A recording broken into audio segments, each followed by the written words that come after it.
He wakes up in an unfamiliar room and can't believe his eyes. When he looks in the mirror, he sees a prince straight out of a novel he once read. At first, he's shocked and slaps himself just to make sure it's not a dream. And when he feels real pain, he isn't scared at all. Instead, he can't contain his happiness. Then a system message pops up. He receives the so-called HP system, which allows him to gain HP from his internal organs through treatment. By investing the HP he acquires, he can unlock various skills or summon creatures. There's only one problem. His current HP is stuck at level 0. Still, he doesn't understand what it all means for him now. Back in the real world, he had opened his own clinic, but things didn't go well. During COVID-19, many of his patients got infected and blamed his clinic for it. Before he knew it, he was bankrupt and buried under debt. One night, after drinking too much, he jumped off a bridge. That's how he ended up in a new world, in a new body. Now he's finally free from all debts. But the moment he jumps out of bed in excitement, he collapses right back down. Something is seriously wrong with this body. His personal doctor, Garden, rushes in and tells him to relax and not make any sudden movements. Looking at his hand, he realizes that this body is much weaker than a normal 40-year-old's, even though he's a young lad. He realizes with dread that the character he's been given is always bedridden and appears only briefly in the novel. Not only this, he dies at the age of 22. With fear in his heart, he asks Garden about his age, and Garden replies that he's 21. He bites his lip upon hearing this. Before knowing that the character he had been given had that health issue, he was relieved to have left his debt-ridden life behind to enjoy his life as the Crown Prince. But now, with the dread, he realized that he has only 1 year to live. He thinks about the novel, where the Crown Prince had died despite receiving the best treatment in the world, and the cleric's blessing. Yet nothing worked in his favor, and he still met his end. While looking in the mirror, he concludes that all of this points to one solution. With that thought in mind, he turns to Garden and asks him to bring as many needles as possible, no matter the size. He's decided to treat himself. He checks his pulse, aiming to understand the nature of his illness. He tries to concentrate on his 10 strange pulses, where the illness might reside. If one of them shows symptoms, there's a chance he's dealing with an internal injury. At this moment, Garden interrupts him, as he brings the needles he had ordered and laying them down before him.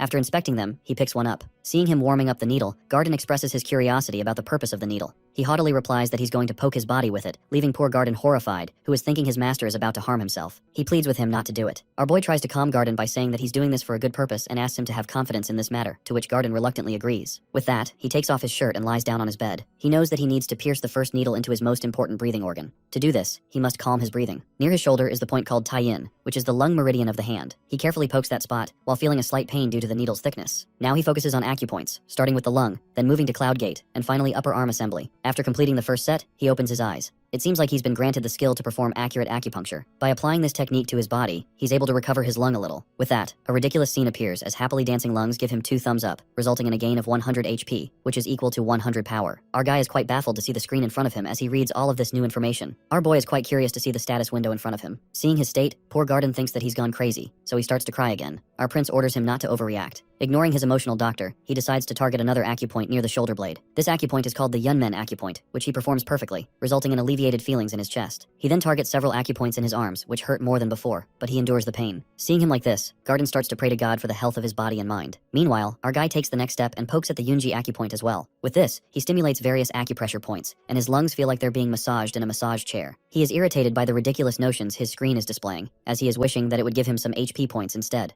Next, he focuses on the cheesy acupoint, which is located on his palm. With that last nail in the coffin, he successfully performs the acupoint treatment for the left lung meridian. As a result, it gives him 100 HP, and both of the lungs give him 200 HP each. It means now he has 600 HP. With this increase in his HP, he is now able to activate his skill. His screen asks him whether he would like to shop for some skills. To read it, he remembers all of those fantasy novels in which a skill related to being a warrior or mage is given to the protagonist, so he decides to check it out. Contrary to his expectations, the skills he has shown all relate to medicine and treatment. He thinks that all of the tasks he has done in his past life. To see the list, he decides to choose the pulse reading, which helps him diagnose the illness, which is the foundation of all treatment and prescription if done right. For 500 HP, he purchases this skill with the first stage. By acquiring this skill, he is able to roughly diagnose the health condition of his patients. He later gets the report at the basic overall health check report. To see that, he decides to read his pulse over again. He checks his report, then the system informs him that his body is in the worst condition, and he has a minimum of 3 months to live. He thinks it is even shorter than that mobile contract. So, he again concentrates on his treatment through acupressure points. He wonders if inserting a needle in a clockwise direction while twirling it using the reinforcing and reducing method will work. He can breathe out during this process while extracting the needles with respiratory supplementation and a draining method. So he performs it, and is amazed to see that his life has extended by 1 day with it. He is so excited that he starts to perform it on another hand as well, which results in him bleeding.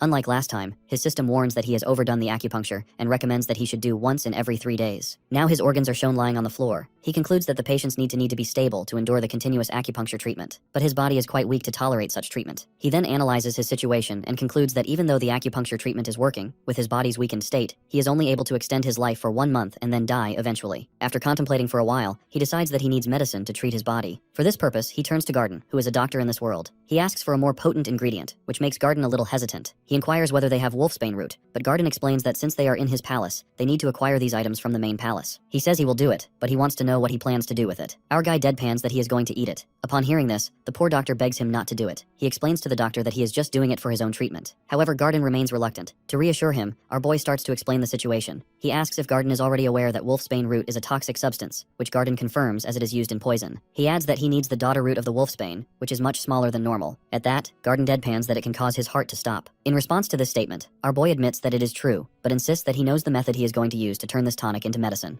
This sounds bizarre to Garden. Our boy continues, saying that this process is called detoxification, which will help him turn this poison into medicine. He asks whether Garden understands now. Garden honestly replies that he doesn't understand a thing, but he decides to give it a go since it might improve his health. While he goes to the pharmacy to get the root, he thinks about how nothing is stopping the deterioration of his master's health. Now he is willing to place his hope in this new treatment. However, he determines to eat it first to ensure that it is safe for his master to take. After getting the root, our boy is able to make a tonic out of it. But Garden seems quite uncertain upon seeing this strange-looking liquid and comments that it is made from a poisonous substance. Then he starts begging him not to take it. Seeing Garden's pitiful behavior, our boy decides to scare him a little. So he offers Garden to try it out first. This statement brightened Garden's face, because he also wants to try it himself, so he happily agrees to test it. Seeing his eagerness to risk his life for him, our boy is struck with the realization that in the novel, Garden is someone who is too loyal to the crown prince. In the beginning, he was not even his doctor and started as an assistant. Though the passage of time sees every doctor who claims to cure him leave, but he remains unwavering. However, he pays the high price of his devotion, because in the novel, he is executed after the death of the crown prince, accused of causing his death. Looking at him, our boy thinks that he is someone who deserves a good life, but it is another thing to share his tonic with him, which he is not convinced to do. After a while, he finally completes the tonic called Ephedra Aconite Asarum decoction. Garden is ready to drink it, but our boy stops him, saying that it should be consumed when it is cold. At this moment, Garden suddenly voices his concern about how our boy, the crown prince, knows about the recipe for the medicine. Our boy makes an excuse, as he claims that he saw a dream in which a mage told him about this recipe.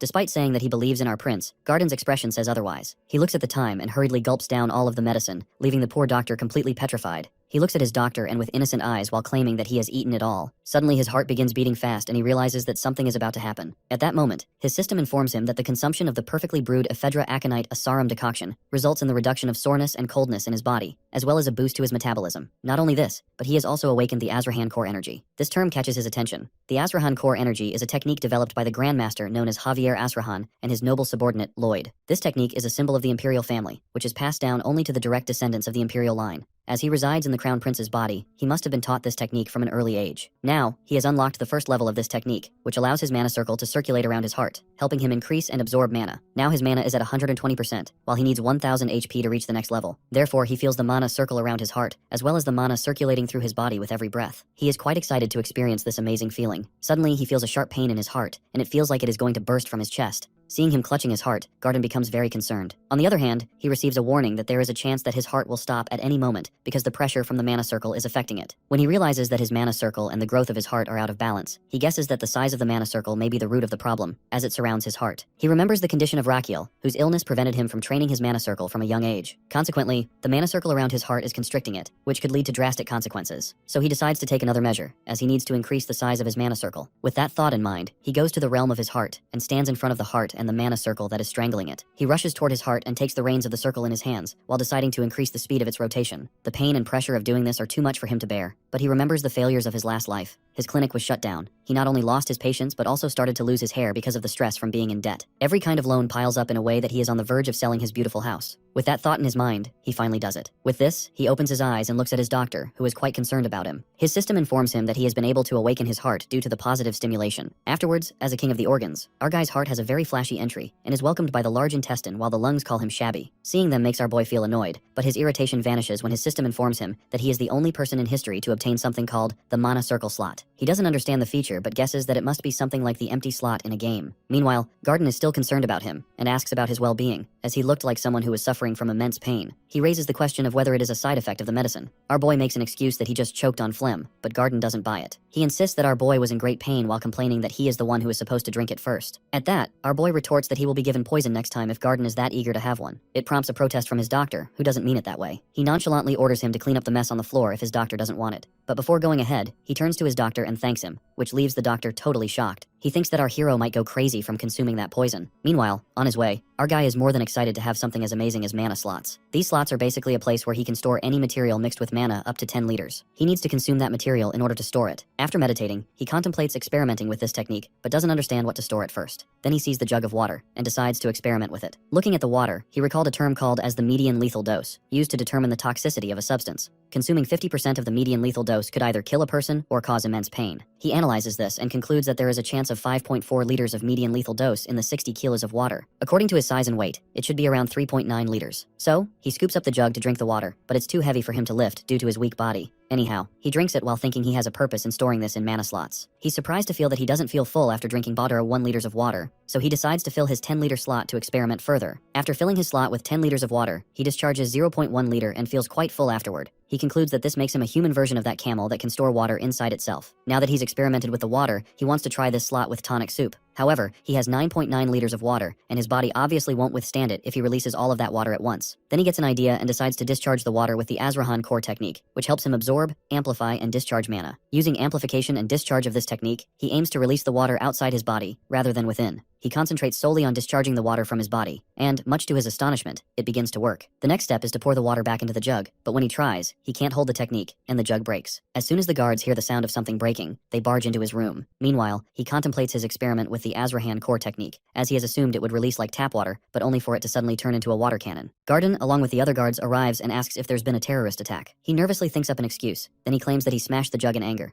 It seems the Gussards buy his excuse, and one guard even asks if he's hurt. He nervously answers that he just has a scratch on his foot. The guard turns to Garden and requests him to escort him to room 2, and he agrees to do so after tending to his wound. While having a piggyback ride on Garden's back, he thinks that no matter how bad his excuse was, they still accepted it. He concludes it must be because he's the crown prince. Garden places him on the bed and excuses himself. He tells Garden to get some rest as well in return. When Garden is gone, he starts contemplating what happened when he was practicing the Asura technique. He was amplifying the mana and discharging it through his hand, but it resulted in an outburst like a water cannon. For now, he decides to sleep and tread carefully next time because he doesn't want anyone to be suspicious of him. Meanwhile, the Emperor gets wind of how he's hurting himself with needles and eagerly drinking poison, which infuriates him as he doesn't understand what his son is up to. The next morning, he successfully brews 10 liters of his medicine, ready to consume it all. But Garden is standing beside him, and he doesn't want to take it in front of him, knowing he'll probably faint at the sight. So, he requests Garden to wait outside for a while. Garden deadpans that he's just going to drink it, pointing out how much it hurt last time he consumed it. He even reminds Garden of the excuse he made, claiming he choked on phlegm. Garden expresses his concern over the fact that he's made so much tonic this time. Our boy makes an excuse, saying that he's experimenting with something, although he only intends to take a small dose since it's impossible for him to drink it all. At that, Garden tries to laugh off that indeed he can't do it. But our hero is quite impatient with his unnecessary concern and throws him out of the kitchen. Afterwards, he closes the door and gulps down all 10 liters of tonic in one go, storing it in his mana slots. Now, all he needs is to discharge it. He slowly begins discharging the tonic while going about his daily life. His organs seem to be improving as he discharges the medicine into his body, which gives him some HP points. Now he has 500 HP. He is quite tense yet eager to increase his lifespan. For this purpose, he releases the medicine in himself quite frequently. Meanwhile, in the organ dimension, the heart asks to large intestine for menu for the day. He answers that they have ephedra aconite asarum. Not only this, they have the same menu for the whole day and even for the next day as well. At that, his system warns him that his organs are sick of having the ephedra aconite asarum again and again. He annoyingly replies that they'll have whatever he gives them. While having his meal, his system informs him that he has extended his lifespan by 50 days, so now he has 133 days left to live. He stands up in excitement, startling the maid. She begins apologizing furiously. He's confused, wondering why she's asking for forgiveness like that when she's only broken a cup. He gets his answer when she begs him not to whip her like last time. At this, he grows tense, as he realizes that this crown prince has been whipping the girl. He asks if he really did it, hoping she'll say no. She answers negatively, which brings him relief. But she adds that he didn't do it himself. He asks what she did to deserve such punishment. She replies that she dared to spill a drop of water on his sleeve. This makes him think that this crown prince must be a truly cruel person. He doesn't like the scenario as he sits down on his bed while he tells her to leave after cleaning everything, which brightens her face. When she leaves, he turns to Garden and asks about his behavior toward him and the other servants, as he doesn't remember much about himself. Garden tries to sugarcoat things, but he warns him that if he does, he'll eat all of the poison right in front of him. At that, Garden tells him about his cruel and rude behavior toward the servants. He is quite frustrated after listening to all of this. He even understands why the guards had bought his ridiculous excuse about breaking that bottle. At that, one more question arises that why someone like Garden is so loyal to him. He asks Garden about it as he doesn't seem scared of him. At that, he softly answers that it's because he truly knows what kind of person he could be and trusts him in this regard. In a flashback, it's shown that when Raquiel was a child, he saw him protecting a small chick from the rain while he himself was drenched. Remembering this, he adds that he trusts Rakiel to return to his kinder self as his health improves. Thinking about Rakiel thanking him, Garden feels as though it's already happening. He offers Garden a pastry, which he accepts with some reluctance. In this moment, he vows to never let Garden be accused of his death. For this purpose, he will have to survive. Just then, someone rushes in and opens the door with a bang. Calling for him, this servant hurriedly tells him that the Emperor has summoned him. The scene shifts to the main royal palace, where Rakiel is shown approaching the court of his father. As soon as he greets his father, the Emperor immediately notices his awakened Asurahan technique. He also senses the nervousness of our guy. Meanwhile, our boy is quite tired from bowing before him and waits for him to get over it so he can stand up. The Emperor asks about his life in his side palace and whether it's up to his satisfaction, to which he answers affirmatively. Meanwhile, he is quite irritated at the fact that he has to stay bowed while talking to him. The Emperor then asks him what he heard about him as he is piercing himself with the needle and consuming poison at home. He tries to deny it. The Emperor starts to babble about how he is losing his dignity as a crown prince, and that if he thinks he can't bear the burden of being the successor, he can pass it to his second brother. Our guy, who doesn't expect this, politely refuses the proposal. The Emperor is quite angry at his refusal. However, our guy on the other hand, pauses for a moment, while realizing that the Emperor has every right to strip him of his status as the successor, yet he chooses not to do it. Now he understands that why the Emperor asks him instead, because he wants to show the world that his son has done this to acknowledge his younger brother. Therefore, he understands this devious political maneuver, but he doesn't plan to go down without a fight, no matter how weak he may be. The Emperor, on the other hand, is so furious that he stands from his throne and accuses him of bringing shame to their imperial family because he wants to keep the title of crown prince. Our guy scoffs at this because he doesn't care about the title. In reality, he has read the novel, and according to it, the second prince is not capable enough to handle the age of Chao that is coming soon. Consequently, he will cause the downfall of the imperial family and the empire. So he turns to the Emperor and expresses his thoughts that he doesn't care about his title, but the prosperity of his family. So he proposes to give him a chance to prove that he is better than the second prince. Then the scene shifts to the side palace in which Garden is eager to know the reason behind the Emperor's summoning to him. He explains everything to him while dropping the bomb that he is going to have a sword duel with the second prince, which makes Hugged Doctor pack his stuff so that he will leave after his master defeats him. Meanwhile, the Emperor thinks about Rakiel's words and curiosity about this new side of his son. That's why he accepts his proposal. The next day, everyone in the Empire gathers to witness the sword duel between the brothers. The girls aim for the second prince, Theodore. On the stage, our guy is found exercising for the duel when Theodore approaches him. He tells him that he doesn't need to do it. He worriedly says that he doesn't want him to risk his health because he wants to give legitimacy to the throne to his brother, because everyone knows the result of the duel. He adds that he doesn't want his brother to sacrifice himself for this purpose. At that, our guy is ready to start a fight and informs him haughtily that both father and son misunderstand his intentions because he doesn't have any intention of losing. Before starting the duel, there are murmurs of people about how weird it is for the crown prince to challenge the second prince because second prince has the upper hand because of Azrahan core in a single circle. They don't think that he stands any chance against the second prince. In a flashback, it is shown that our guy, who is exercising, has Garden standing beside him, who is thinking that this duel is just a joke. Our boy replies that no one expects him to win, so it is good for him as it puts less pressure on him. However, Garden says with uncertainty that he can win. Our guy notices his expression and knows he is lying. Then he tells him that he just needs to block 3 attacks from his brother in order to win the match. In the present time, Garden prays for the safety of his master. The match starts, and the Emperor describes the rules. If our guy is able to defeat or withstand the attacks of his brother for 5 minutes, he will be the winner. Otherwise, the second prince will win the match. Now both brothers stand in front of each other, but Theodore intends to get through this match as soon as possible. As soon as the match starts, everyone is stunned to see the crown prince throw his sword away. They wonder whether he is giving up already. Seeing him do this, Theodore first feels relieved that he doesn't have to fight against his sick brother, but then he remembers that this will bring disgrace to him and his family, so he contemplates whether he should encourage his better to fight a little. But when our guy places the shield in front of him, he understands that the crown prince's aim is to withstand his weaker attacks for 5 minutes instead of attacking him. He smirks at that, while thinking that he will end this fight quickly. With this thought in his mind, he gathers the mana in his body and rushes toward his brother. The Emperor analyzes his second son's attack and concludes that his first son won't be able to withstand it. The second prince even tries to attack from above so that his brother won't fall to the ground disgracefully. But to everyone's surprise, our dude dodges the attack. Someone comments that the second prince is kind enough to strike weakly so that his brain can easily dodge it. The second prince attacks him again with full force, which throws him away, but he is still able to stand. Our guy's condition is getting worse as his body weakens, but he is still determined to win the duel, as he has practiced dodging throughout his life as a cop. He now kind of hides behind the shield as the second prince rushes toward him while absorbing the mana better than our guy expected. However, our guy grins at this, as something might be going on in his mind. On the other side, the second prince is also fired up. He builds up his attack, and after leaping into the air, he crashes down right at our boy. But my guy easily absorbs the impact, because he had already trained his lower body for this moment. Not only did he instruct the blacksmith to customize his shield, but he has also stored the concoction in his mana slots for his little brother. His system asks how much he would like to share the discharge of that concoction in his body, and he replies, with 0.2 liter. With that, his brother's mana-filled body is filled with the concoction, and the second prince's face turns red due to extensive drinking, which causes him to hiccup. Theodore is so confused about what is happening to his body. Meanwhile, Rakiel thinks back to what he has read in the novel that Theodore is someone who can't stand any kind of alcohol, so he has added many types of alcohol to his slot and released it into his brother's body. Theodore is trying to pull himself up to win against his brother, but he doesn't understand what has gotten inside him. He wants to handle the situation and aim for the recognition of his father, the cheers of the citizens, and the title of crown prince. According to him, this is the best course of action for everyone if he becomes the crown prince. For this purpose, he has to win.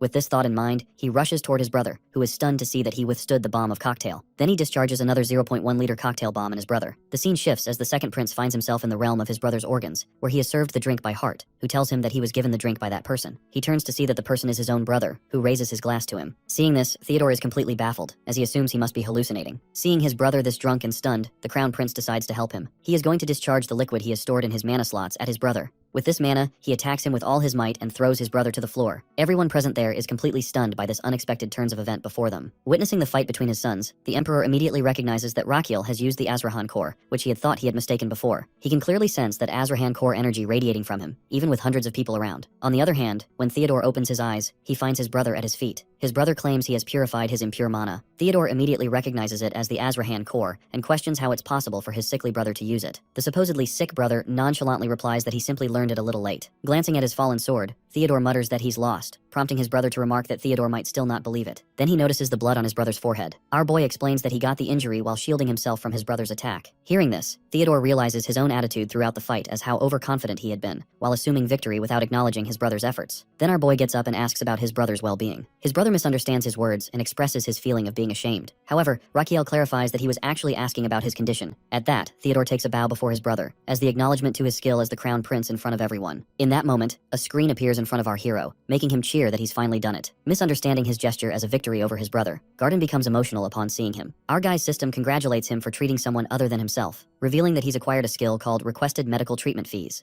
This skill allows him to gain a small amount of life expectancy each time he heals others. However, he notices that this method only extends his lifespan by a single day at a time, which sours his mood slightly as it's quite slow process. Still, he's willing to take it, seeing it as a more effective way to increase his lifespan than relying only on acupoint techniques or tonics. His thoughts are interrupted by his father, who asks if he used the Azrahan core in the fight, which he admits that he did. He then asks how he acquired it. He answers honestly that he doesn't really know, because he can't tell his father he acquired it as a reward skill to heal his body. His father, however, seems to believe him and adds that he had engraved this first into his body when he was born, but due to his illness, he couldn't use it. The emperor adds that our boy has managed to overcome the shortcomings of his body and use it anyway. Thinking his father is praising him, he thanks him. However, his father interjects that all of this ruined his initial plan, which makes him wonder about the meaning behind his father's words. The emperor turns his back to him, while assuring his son that despite his Oramos, he acknowledges his position as the crown prince, as he promised. Then he pauses, then warns him that he'll be keeping an eye on him to see if he's truly capable of succeeding to the throne. All of this makes our guy angry, but the emperor is also frustrated by his lack of response, and shouts at him to show him some response. Instead of answering directly, the crown prince begins advising his father that he should keep sword fighting since his muscles are getting stiff. He adds that he needs to eat more vegetables and quit his tobacco habit. The emperor demands to know who his son is to advise him like this, but our boy sincerely replies that he's only saying it out of concern for his father. A while later, the emperor is seen riding in his carriage, while scoffing as he thinks about the change in his son's behavior. It seems that he's also worried about his son using Azrahan core technique recklessly, which could endanger his health. He reflects on the high expectations he's had for him, even he is sick, but now, after today's events, he finds himself holding on to a glimmer of hope for his son's future. Meanwhile, on his way back home, our dude is thinking about his own father from long ago, who died of a heart attack, since he skipped studying to play when he received a call about this bad news.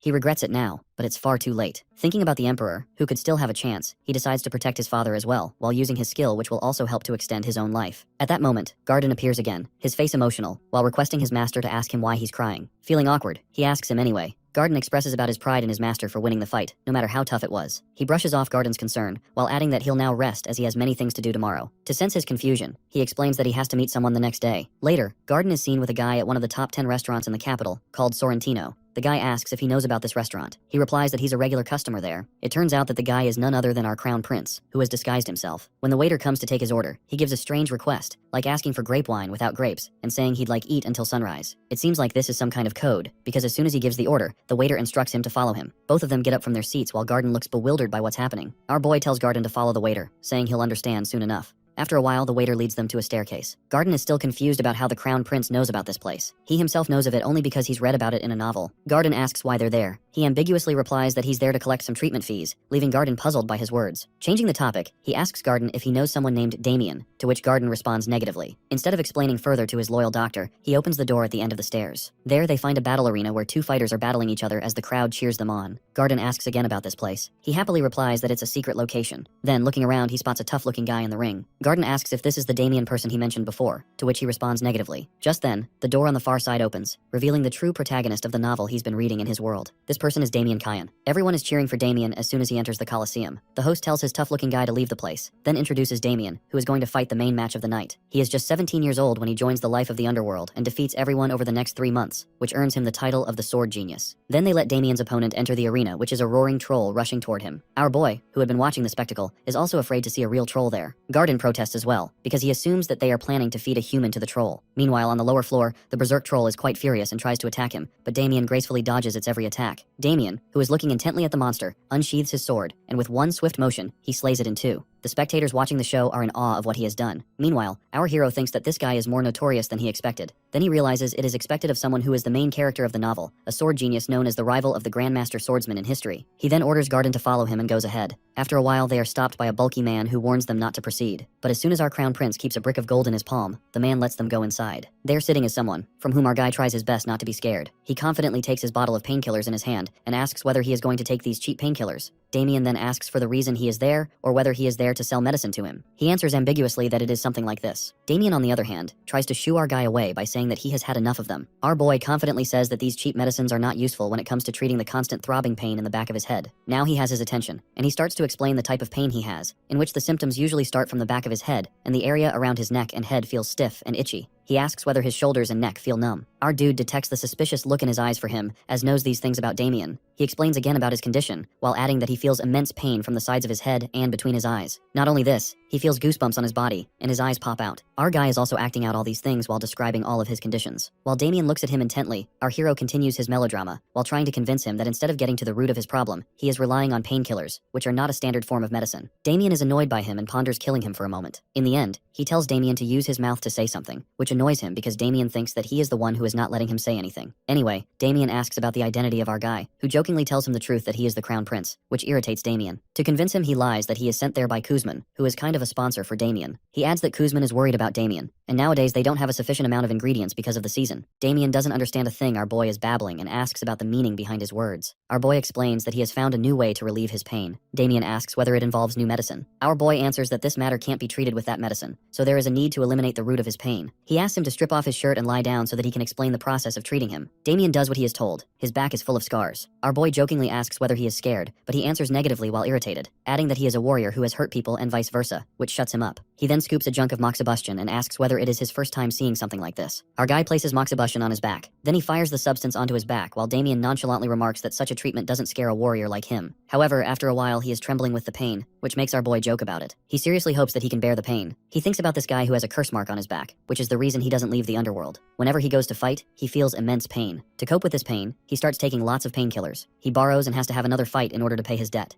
This is the life of the protagonist of this story. He curses Kuzman for inflicting this cruel cycle on Damien. He now tries to smear the mark on his back with this process. He happily thinks that if he is able to cure Damien, he will not only extend his lifespan, but will also have his support. He decides to treat the other gladiators afterward. After the treatment is over, he tells him to get up. He looks intently at the mark on his back, which he has successfully cauterized. He then asks about what he is feeling at this moment. With an expression of disbelief, Damien expresses that he feels quite refreshed, something he hasn't felt in a long time. Our boy explains that he needs more sessions of that treatment. During this time, he needs to avoid touching the blisters on his back, oily food, and overexerting himself. He is struck by the last demand. Our boy explains that he shouldn't fight, which meets with a protest as it is not something Kuzman will allow. At that, he consoles him by saying that he will take care of that matter. Now Damien understands that our guy is not what he has told him and asks about his identity with a baffled expression. Our boy proudly tells him that he is a crown prince, but Damien doesn't believe him and remarks that he must have a reason for avoiding revealing his identity. Our boy decides to let go of this matter and instructs Damien to do whatever he has told him to do. Besides, he strictly tells him not to go to the Coliseum no matter what is happening there, as it is a safer place for him. In the end, he adds that this is their only way to meet each other. Upon hearing this, Damien's face turns red, and he eagerly agrees with him. On their way back, there are hundreds of questions Garden has about this illegal place, but he asks him to help him to find something. When asked what it is, he tells Garden to look for a man with black hair, a ponytail, and slit eyes. After looking in some places, he finally finds him in a bar. He sits in front of him and gets straight to the point, saying that he needs to buy Damien, so he should tell him about his total debt as well as the cost of breaking the contract. At that, Kuzman demands 9 trillion magan, which could only be afforded by someone as wealthy as a crown prince. Our boy explains that he is the crown prince. That person starts to laugh at his expense and tells him that if Raquiel is a crown prince, then he is also the one with the name of the crown prince that sells the medicine. Then he tells him to get lost if he doesn't want to buy medicine. medicine. When our boy leaves, he summons a man and asks him to investigate our dude to know about his identity. He even asks him to torture him however he wants in order to get that information. After 1 hour, the same person he sent to torture our crown prince is thrown in front of him, bleeding and injured. He is baffled to see him and asks who has done this to him. Then he sees the royal guards in front of him, who announce that the secret royal inspector is before them. Then our boy takes off his wig and shows him the royal badge. It is 1 hour ago that Garden and our boy are going somewhere, while being aware that they are being followed by Kuzman's man. He tells Garden to act normally so the follower doesn't suspect that they know he's there. He knows it is inevitable that Kuzman will send someone to follow him, which is why he approached him in the first place. The next moment, when the stalker turns, he collides with the royal inspector. The royal guards have accused this stalker of attempting to assassinate the crown prince. Now they stand before Kuzman. Our boy has returned the badge to the secret royal inspector, while Kuzman tries to grasp the situation. But before he can react, our boy orders his royal guards to raid the place, especially to capture Kuzman. With his order, everyone rushes to subjugate the place. Witnessing the scene in front of him, Garden thinks that the crown prince really has changed. Now he worries about his country's security, which is why he's raiding underground organizations. On the other hand, the crown prince seems more than happy to see the people around him. If they get injured, then he has a chance to heal them. He'll have an opportunity to extend his lifespan. Meanwhile, Kuzman hides in the corner while contemplating the situation. He wonders about the crown prince's interest in buying Damien while he's trying to escape.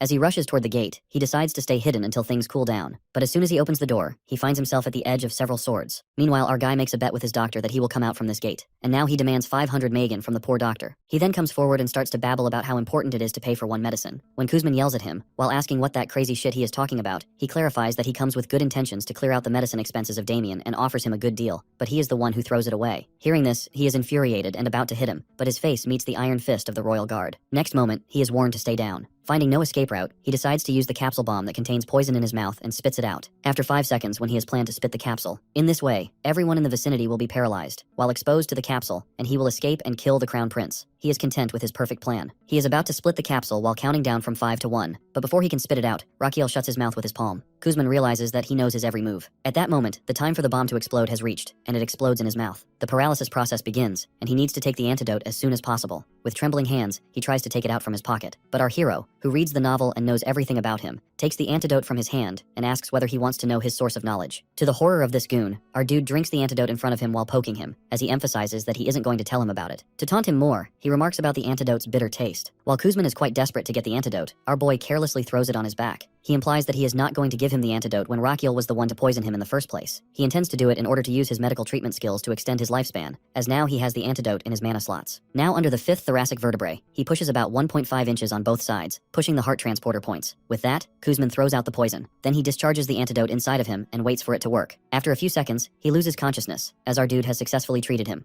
To reward him, his life extends by 118 days. He then orders his guards to arrest them. Now he is going to complete his main goal for coming here. The scene shifts to the gladiators with Damien as their leader, who are fighting with the guards and succeeding in injuring many. At this moment, Rakiel makes an appearance in front of him, and he recognizes him immediately. The scene changes to the dream in which a young Damien is shown in front of his dead mother. He knows that he is dreaming about that day when he was left alone. At this moment, someone tells him to wake up, and he opens his eyes, finding himself in front of Garden, who introduces himself, and Damien also tells him his name while shaking his hand. Our crown prince interrupts their introduction and asks both of them to follow him as they have many things to do. Afterwards, they arrive at a moxibustion clinic. They find other gladiators there as well. Damien asks about the place where they are. He answers that it is a treatment clinic. Another gladiator expresses his wonder about his reason for being so nice to them, as he doesn't only shelter them in his palace while rescuing them from underworld, but is also going to treat them. He thinks, while looking at them, that his main reason for treating these gladiators is to free them from their curse marks. While doing this, he can extend his lifespan, as most of them are young people, which helps him boost his own lifespan. He starts by saying that he is not going to do it out of goodwill because everyone knows that he himself is quite a sick person. One of them chimes in that everyone in the kingdom knows this, and our guy promises in his mind that this person will get the most painful treatment. Anyway, he continues saying that since the doctor failed to find a cure for him, he is now doing it himself. Then he turns to Damien and asks whether he gets what he is trying to explain. Damien answers that they are there to be his test subjects, which he confirms. Everyone is quite worried to hear it, but our guy counters by asking Damien what he felt after the last treatment. Damien answers that he felt relief from nerve pain. Upon hearing this, everyone feels relieved if Damien is providing the testimony in Crown Prince's favor. Then he asks everyone if they feel uneasy about getting treatment. When no one answers, he instructs them all to strip off their shirts and lie down on the beds. After 6 days, every gladiator is shown in the worst condition. They are constantly throwing up and breaking out in cold sweats due to not taking painkillers. Our boy is quite nervous to see the results of his treatment. He turns to Damien and asks if he is feeling dizzy or throwing up. Damien answers that he is, but he's holding up.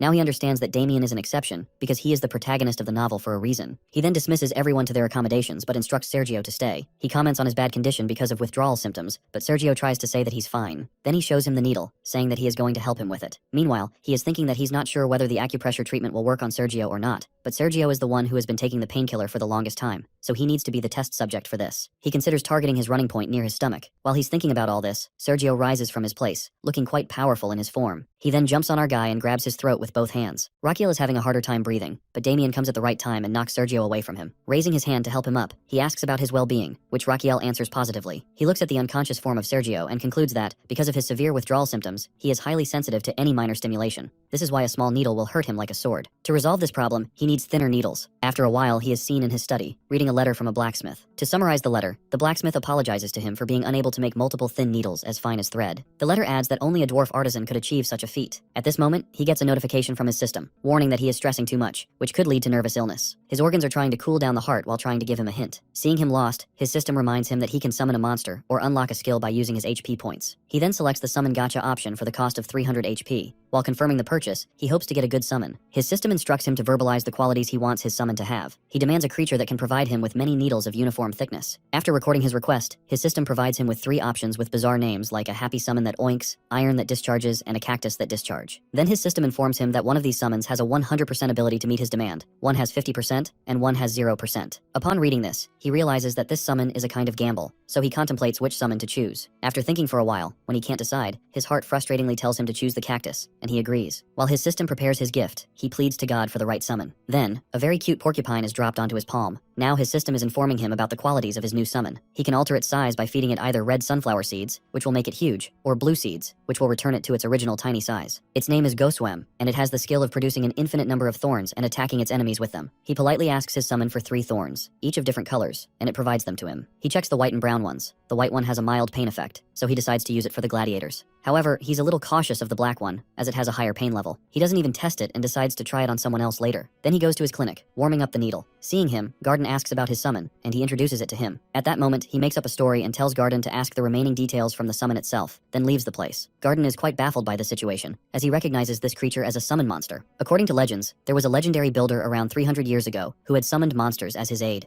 They are known as very rare and mysterious creatures, and Garden doesn't understand how his master got one. Now he realizes there is something about his master that he doesn't know. Inside the clinic, Sergio apologizes to our guy for the incident yesterday. He shakes off the apology, while telling him that he will now no longer feel the pain, as he has pierced many needles into his body. He is surprised to hear that, because Sergio doesn't seem to feel anything. He then shows him his arm, where he performed the acupressure treatment. Afterwards, he has been performing this treatment on everyone. To get the rewards from treating Damien and the other gladiators, his life expectancy increases by 171 days. Not only that, but he also levels up his skill due to using it on a larger number of people. This information makes him quite happy, as it is clear from his body language. Seeing him so happy, Damien doesn't understand his true motives, as he wonders why the Crown Prince is ecstatic to see them recovered. Now that Raquiel is done with their treatment, he decides to come up with another plan for them. The scene shifts to the Emperor, who is getting a report about his son. He is informed that the Crown Prince has 14 gladiators as his bodyguards, who are now officially recognized as royal guards. He is giving them salaries and other benefits for their work. At that, the Emperor starts to laugh at his son's expense, who should be resting in bed, but instead, he is getting a private squad. However, the next piece of information tenses him, as he is told that the Crown Prince has a habit of inviting every servant and guard to his side and poking them with needles. The Crown Prince is seen playing doctor with the numbers of servants. He asks one of them whether the needles he is piercing into his body hurt, and he gets a negative answer, despite the guard's expressions saying otherwise. Then he announces for a next patient. A few days ago, Damien is seen in front of our Crown Prince, who asks about his feelings during the moxibustion treatment.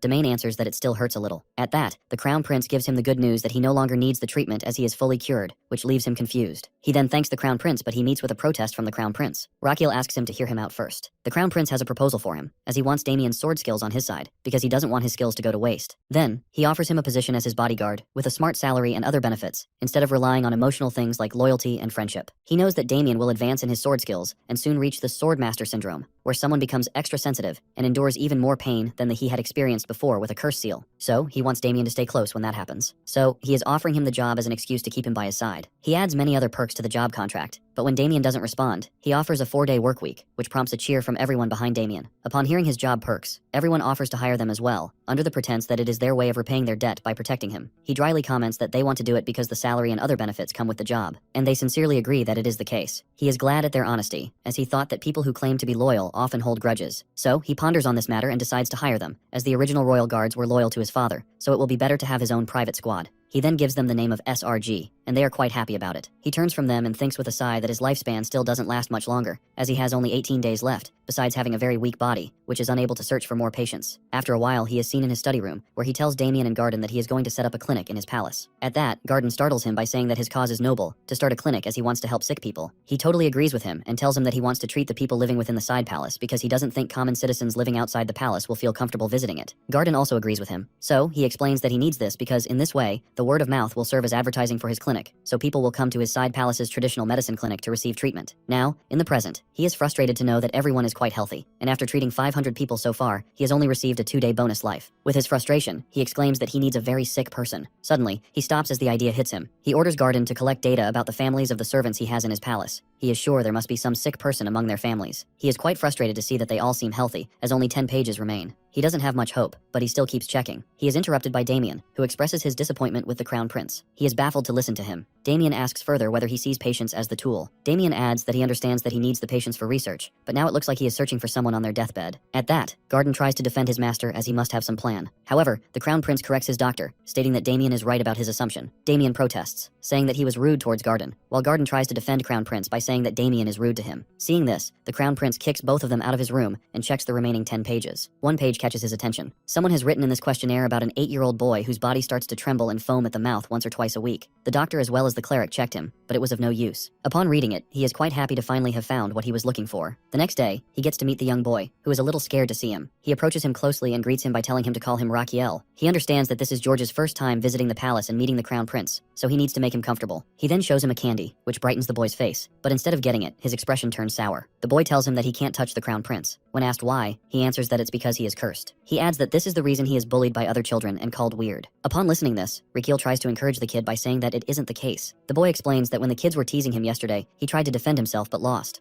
Afterward, everything became dark, and he started to tremble, while feeling like someone threw him to the ground. When he woke up, he felt weak. At that, the Crown Prince suddenly hugs him, saying that he is brave for enduring all of this. With tears in his eyes, George supplies that he shouldn't touch him because of the evil spirit residing in him. In that moment, the Crown Prince begins to diagnose him. His system informs him that this person is completely healthy, besides some symptoms of seizures caused by irregular brainwaves. He diagnoses George with epilepsy, but the problem is that he doesn't know the cause behind the irregular brainwaves. He tells George that he is not strange. To sense his disbelief, Raquiel happily tells him that he is the Crown Prince, and he is always right. Now, he is struck with what to do next, as he doesn't know the cause of the irregular brainwaves, and he doesn't have any tools to detect it, like an MRI machine. Suddenly, George calls out to him, and he tenses to see that George is having a seizure. He immediately lays him down, despite the protests of Garden, who wants him to stay away from the boy. Damien also raises his sword. To see their reactions, he shouts at them, while telling them that George is just sick and needs care, as he is in pain right now. He orders them to get him a pillow. Afterwards, he lays George on the pillow, and everyone looks at him. Garden offers to wipe the foam from his mouth. He answers that he is not in his right mind, as George might swallow the hand towel. They can't do anything right now until the seizure is over. Suddenly, he notices mana coming from George. He understands that it's because of his Azrahan core technique, which is sensitive to mana. He then decides to use this technique to detect the cause of the epilepsy. He then searches for the cause inside the flow of mana. He checks the nerves but can't find anything, though he is getting tired.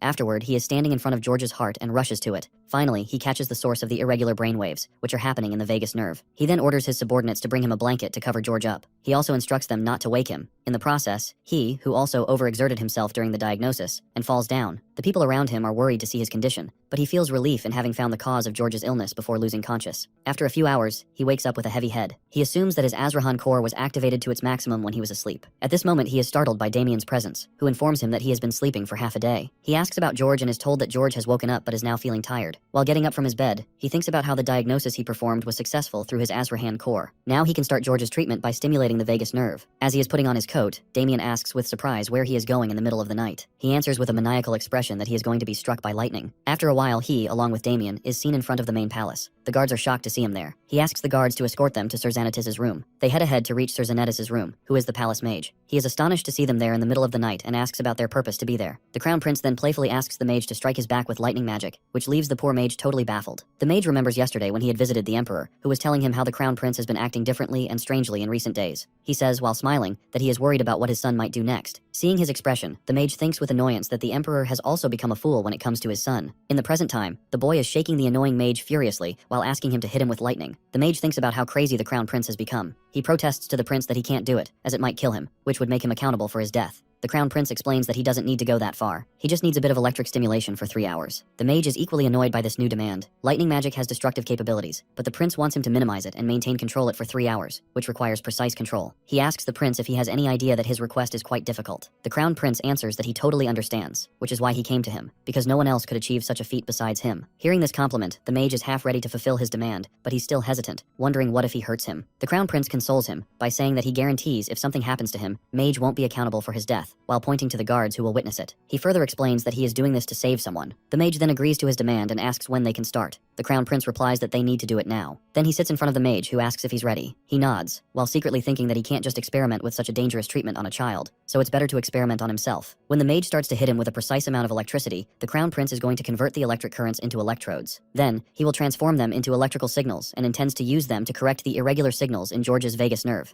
In the end, he will controls those signals. While analyzing his plan, he is in awe of Asurahan core technique, which makes it possible for him to be successful in one try. He asks the mage to stop, who teasingly tells him that he could do it all day. The next day, many people who are known as gossip mongers are seen in front of his room. One of them opens the door, and now everyone is standing in front of George and his doctor, the Crown Prince. Rakiel shows George a needle and honestly tells him that it's going to hurt a little, as it is a medical procedure. He then reassures him that it won't hurt much, since he already pierced one needle into his neck, and George didn't even realize it. He adds that what is coming, however, will definitely hurt. Then, the mage hits Rakiel with electric magic, and he gathers the electricity in his heart. Garden feels like he's about to faint from seeing his master's condition, but our dude's focus remains on the gossip mongers in the room, as he is hoping that they will spread the word about his method of treatment everywhere. After receiving the electric current, it's now time to transfer it into George. However, he tenses up when he detects that George's flow of mana is becoming erratic. With dread, he realizes that George is about to have a seizure, so he must correct his nerve before it happens. George asks how much longer he has to stay like this. He answers that he has only 3 minutes, or if things go south, just 1 minute. But overall, the procedure will take 30 minutes. For a moment, he thinks about pausing the treatment, but he decides against it for several reasons. Because the gossip mongers present there, who could fuel strange rumors, and the uncertainty of how much longer the mage will continue to help him. He finally resolves to proceed and turns to the mage, asking him to increase the power level of the magic 3 times. The mage warns him that it will hurt more, but he brushes off his concern. However, this time, he is struck by lightning, yet he focuses on his task at hand. He needs to absorb the mana in order to complete the procedure as quickly as possible. He searches for the carotid to place the electrode, while knowing that only 5 seconds remain before the seizure will start. Finally, when it seems like George is about to have a seizure, he instead turns normal and looks at the Crown Prince. Everyone, especially George's sister, is amazed to see that the seizure doesn't happen. Meanwhile, the Crown Prince is quietly tired from the constant electric stimulation. However, his system congratulates him for successfully performing the vagus nerve operation. He receives a 3-day life bonus as a reward. Not only that, his Asurahan core technique levels up by surpassing his body's limit, now reaching level 2 in a single circle, which also increases his mana circle. He further gets a notification that his lungs and large intestine have absorbed metal energy and gained immunity over wood magic. To use this wood energy, his new organ, the liver, awakens. At that moment, a very angry and arrogant liver enters the organ realm, making the large intestine happy that he's no longer a newbie. But instead of being happy, the liver delivers a slap to the large intestine and deadpans that he can't make him a newbie if he doesn't have a death wish. Next moment, he grants our boy 300 HP. Our boy's other organs also grants 500 HP after welcoming their new counterpart.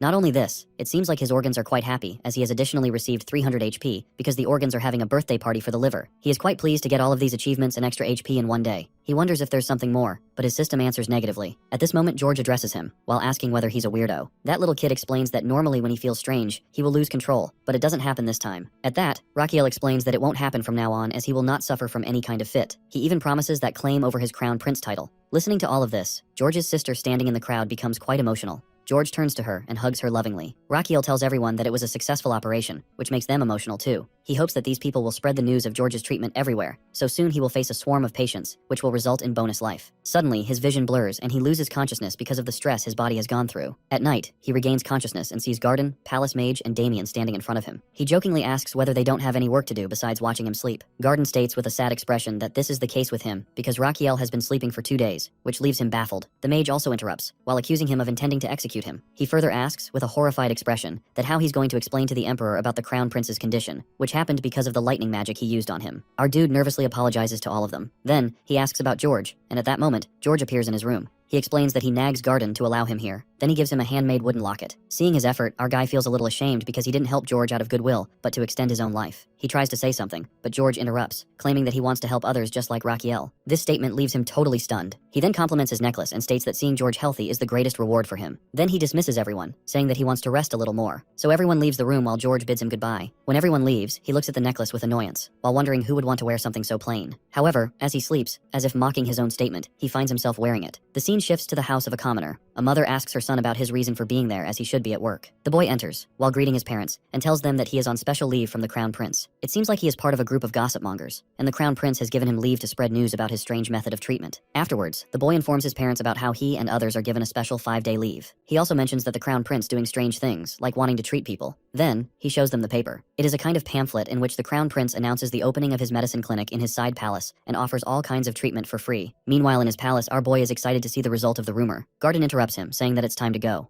On their way, Garden comments that he wakes up early today. He replies that it's because it's his first day at the clinic. Garden informs him that he has stocked all the medicine, including licorice, which is difficult to procure. At that, our guy praises him while adding that he needs licorice for many things, so he instructs him to stock as much as possible. Garden nods while expressing his wonder about where the Crown Prince learned things like making potions and acupressure treatment. He adds that he wants to know because he is also a doctor. In the end, he expresses that he has sacrificed many sleepless nights researching the basis of the methods the Crown Prince is using, but he hasn't found any clues, which upsets him. As a doctor, Raquiel also understands Garden's frustration over not knowing these new things. He then reveals that he is from another world, where he ran a traditional medicine clinic, which is why he knows everything. But Garden doesn't believe him and insists him to tell the truth. Raquiel insists he's telling the truth and asks why Garden is so persistent in knowing the truth. Garden answers with determination that he wants the satisfaction of becoming a better doctor, like Raquiel. In response, our boy tells him that he is already doing it and orders him to go ahead. As Garden walks away, Raquiel reflects that Garden is the reason he has come this far. Then his thoughts shift to his medical clinic, and he prays there will be lots of patients. He worries that the stress will cause him PTSD. He opens the door, ready to welcome the patients with a cheer. At first he pales seeing no patient in the hall, but then Garden points out for him to look below, and he is shocked to see tons of people standing outside, trying to make their way in. After a while, he's diagnosing a patient when his servant asks about his work. He instructs him to check on the other patients to see if they need help. Next, he turns to the maid, who isn't preparing the medicine correctly. He knows the nursing system is not up to par and that it will take time to settle down. After seeing several patients, he gains enough experience to level up his pulse reading skill. Now he can not only assess the overall health of a patient, but also detect symptoms related to the internal organs. In this way, his internal organs are going to help him detect any problems with the organs of the patient by consulting the patient's organs. The scene shifts to his organ realm, where everyone is ready to have a blind date with patient's organs. The heart claims that he is not interested in anyone younger or older than 4 years old. However, the liver points out that they are going to meet all the older people. Seeing them, everyone is disappointed by the idea of consulting. Despite their reservations, they give the results. They didn't find any abnormalities, aside from slight constipation, but the liver informs them that this person shows symptoms of hepatitis, so he needs to give up alcohol. The liver further explains that the old man's liver is likely to survive only for another 5 years. He is amazed to hear this diagnosis, as it forms the foundation of every treatment. Determined, he now decides to awaken the other organs as well. Turning to his patient, he informs him about his liver's condition and prescribes medicine for 10 days. At the end, he deadpans that the man should stop drinking, as he's likely to die in 5 years if he doesn't. Then, he orders the patient to quit alcohol as the Crown Prince, or he'll be thrown into jail. The man is completely petrified upon hearing this. Afterwards, he dismisses all the non-critical patients, sending them home. Then, the servants turn to him, while showering him with praise and apologizing for the mistakes they've made. He nervously encourages them, while acknowledging their hard work. Meanwhile, he is thinking about establishing a proper nursing system, as it will be necessary if they admit more patients. He wishes his nurses from the modern world were here to help. At this moment, Garden bursts through the door urgently and tells him that there is a patient who needs immediate care. The son of the family pleads with him to save his mother. After laying her down on the bed, he asks the son about her condition. The son replies that she's had a fever since the afternoon, and her condition has worsened since then. After checking her veins, he is horrified, as he realizes that she might be suffering from the illness that killed 40,000 soldiers of Napoleon's army. With dread, he recognizes her condition as epidemic typhus fever, which is an acute febrile illness caused by Rickettsia bacteria infection. He hesitates for a moment to accept it, but the liver informs him that it has indeed seen Rickettsia bacteria in her blood. He gulps upon hearing this and asks the patient's son about the last time she took a bath. The son replies that she took a bath yesterday. He then asks about her bedding condition. The son answers that she is a tidy and clean person. After finding no clues there, he asks whether she had been anywhere where she might have encountered lice or fleas. The son then answers that she had slept on a farmer couple's bed when her carriage broke down on her way back home 15 days ago. To analyze her situation, he concludes that she must have epidemic typhus fever. He then informs her son about her condition, while explaining that she is infected by lice. Seeing her age and temperature, he concludes that she might have pneumonia, or could suffer from central nervous system damage, or might develop necrotic body parts. He then instructs the maids to clean the patient with warm water and change her into patient clothes. He orders them to burn her clothes and bedding, take a bath themselves, and burn their own clothes as well afterwards. He even threatens to fire and punish anyone who disobeys his orders. He then orders her son to inform about her condition to their family. Later, he stands in the kitchen, where he has made a kudzu root tonic soup, which is a type of fever painkiller, for his patient. He then gives her the first dose of the soup. 3 days pass, and they care for her continuously, but unfortunately, her condition does not improve due to the persistent high fever. He now understands that the soup dose is not enough for her condition. She needs a balance of yin and yang, as her yin energy has been drained. He realizes that he must find medicine with strong yin energy to restore her balance. He thinks for a while about where he can find such a medicine. Realizing that it may be in his father's secret treasure vault, he orders Garden to prepare a carriage for him. He isn't sure he will find it there or not, but he intends to use his privilege as Crown Prince, as he hopes his father might help him. After a while, he's seen greeting his father, who asks why he has come at this late hour. He requests permission to enter the secret palace vault. Sensing his father's confusion, he reveals the condition of his current patient, who is severely ill. His father questions how this is related to his request to visit the vault. He explains that he is searching for a medicine to cure her and might find something there. In response, his father expresses disbelief because he suspects that he's making an excuse to access the vault for his own gain. Meanwhile, his father seems amused by his son's predicament, a fact our crown prince notices, and finds it quite annoying, given his father's antics. He tries to reason with his father, while insisting that he doesn't have time to prolong this matter. However, his father remains unconvinced by his outburst, believing that since he didn't receive a proper education, he shouldn't suddenly be treating people. His father asks him to prove that his diagnosis is correct. At this, our boy asks whether he wants to test him, which the emperor affirms. He then orders our boy to diagnose the condition of Royal Knight Captain Roberto, who is recently ill. If his diagnosis will be correct, he will grant him access to the vault. He checks the captain's pulse while his father, who is quite arrogant, assumes that he won't be able to determine his condition, as only he, the captain, and the captain's wife know about it. After a few seconds, our boy announces that the captain has partial baldness, which shocks both the captain and the emperor. The emperor points out the captain's full and shiny hair. This prompts our hero to remove the captain's wig in response. This leaves the captain in a state as if he is about to break down. Then our hero turns to Damien and orders him to proceed. On their way to the vault, Damien remarks on his harsh move to remove the captain's wig. He carelessly replies that he'll treat him next time. During their discussion, they finally reach the vault. The guards hand him the secret pass to enter the vault. He asks what happens to someone who doesn't have this. The guard explains that it activates the attack magic within the vault and will also track his time inside. If he exceeds the allowed time, he will be killed. Finally, he tells him he is allowed inside the vault only until daylight. Shocked to hear this, he realizes that they have only a few hours, so he rushes toward the vault, only to stop as the guard who informs him that he's headed toward the intermediate area. Annoyed that his plan didn't work at all, he remembers that his father has only granted him access to the basic area, where he can take only one item. Frustrated, he complains that his father tricked him, while not mentioning the level restrictions when he tested him. He is still annoyed with his tricky father and resolves to avoid taking his help in the future. Once inside the vault, they are surprised by its vast size. He sets an alarm for the entire night and turns to Damien for help. Damien asks how they can locate what they need. He replies that they're looking for anything with ice properties. Once Damien finds anything related, he should write down the location so he can check it out later.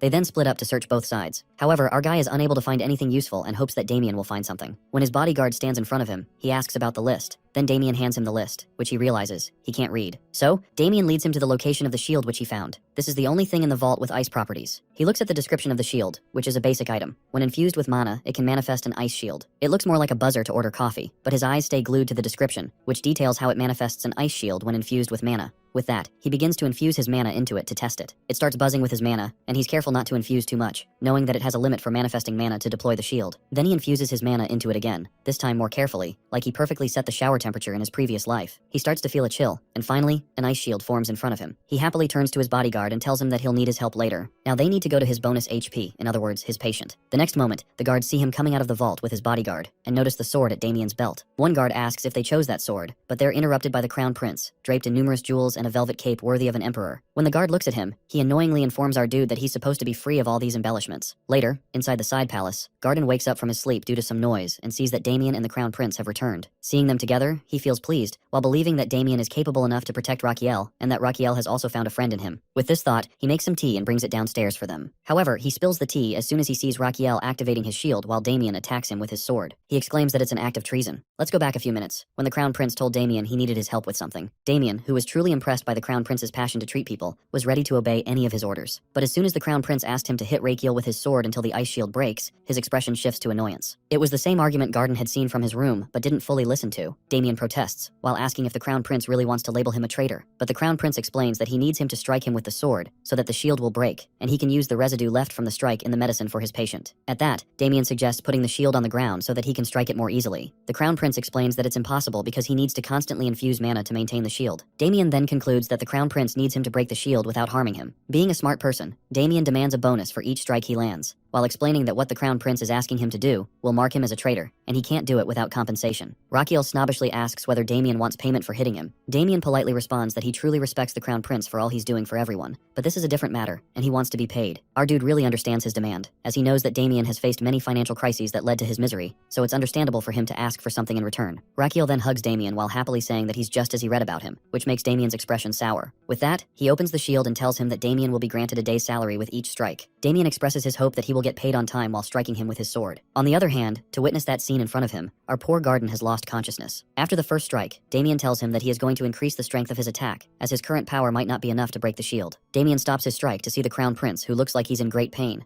Damien reminds him that he hasn't attacked yet, but the shield isn't broken by his strike. Damien asks whether he needs to increase his strength. However, our boy accuses him that he is increasing his bonus amount by striking with a weak strike. It fires up his bodyguard, and this time, he finally breaks the shield. As soon as he sees that, our hero starts dancing like crazy at the prospect of more bonus life. When he turns to enter the palace, he finds the faint form of garden, and wonders why he is sleeping there. After a while, he is seen making a typical kudzu root tonic soup, in which he has also added fragments of the ice shield. Then, he decides to store some in his mana slots. His system informs him that he has gained a new skill called tonic concoction. With this skill, not only will the tonic he makes be 10% more effective, but he can also analyze its effectiveness, toxicity, and other side effects. When he places the tonic, his system asks if he wants to utilize his skill to analyze it, which he agrees to do. The system then reads the description, while informing him that the tonic can restore water energy and reduce fever, with other cautionary instructions on its use. He is quite happy to read this, as it means he no longer needs to experiment the medicine on himself. Upon analyzing that it can recover water energy, he is sure it will aid in the recovery of Madame Dinrior. With this determination, he brings the soup to her room. He asks about her well-being from her son, who answers disappointedly that she hasn't recovered a bit. Seeing her energy further depleted, he hopes this soup will work. He coaxed her into taking the tonic, though she complained that it was a bit bitter. He explained that bitterness often comes with effective medicine. He then took care of her for the next 10 days.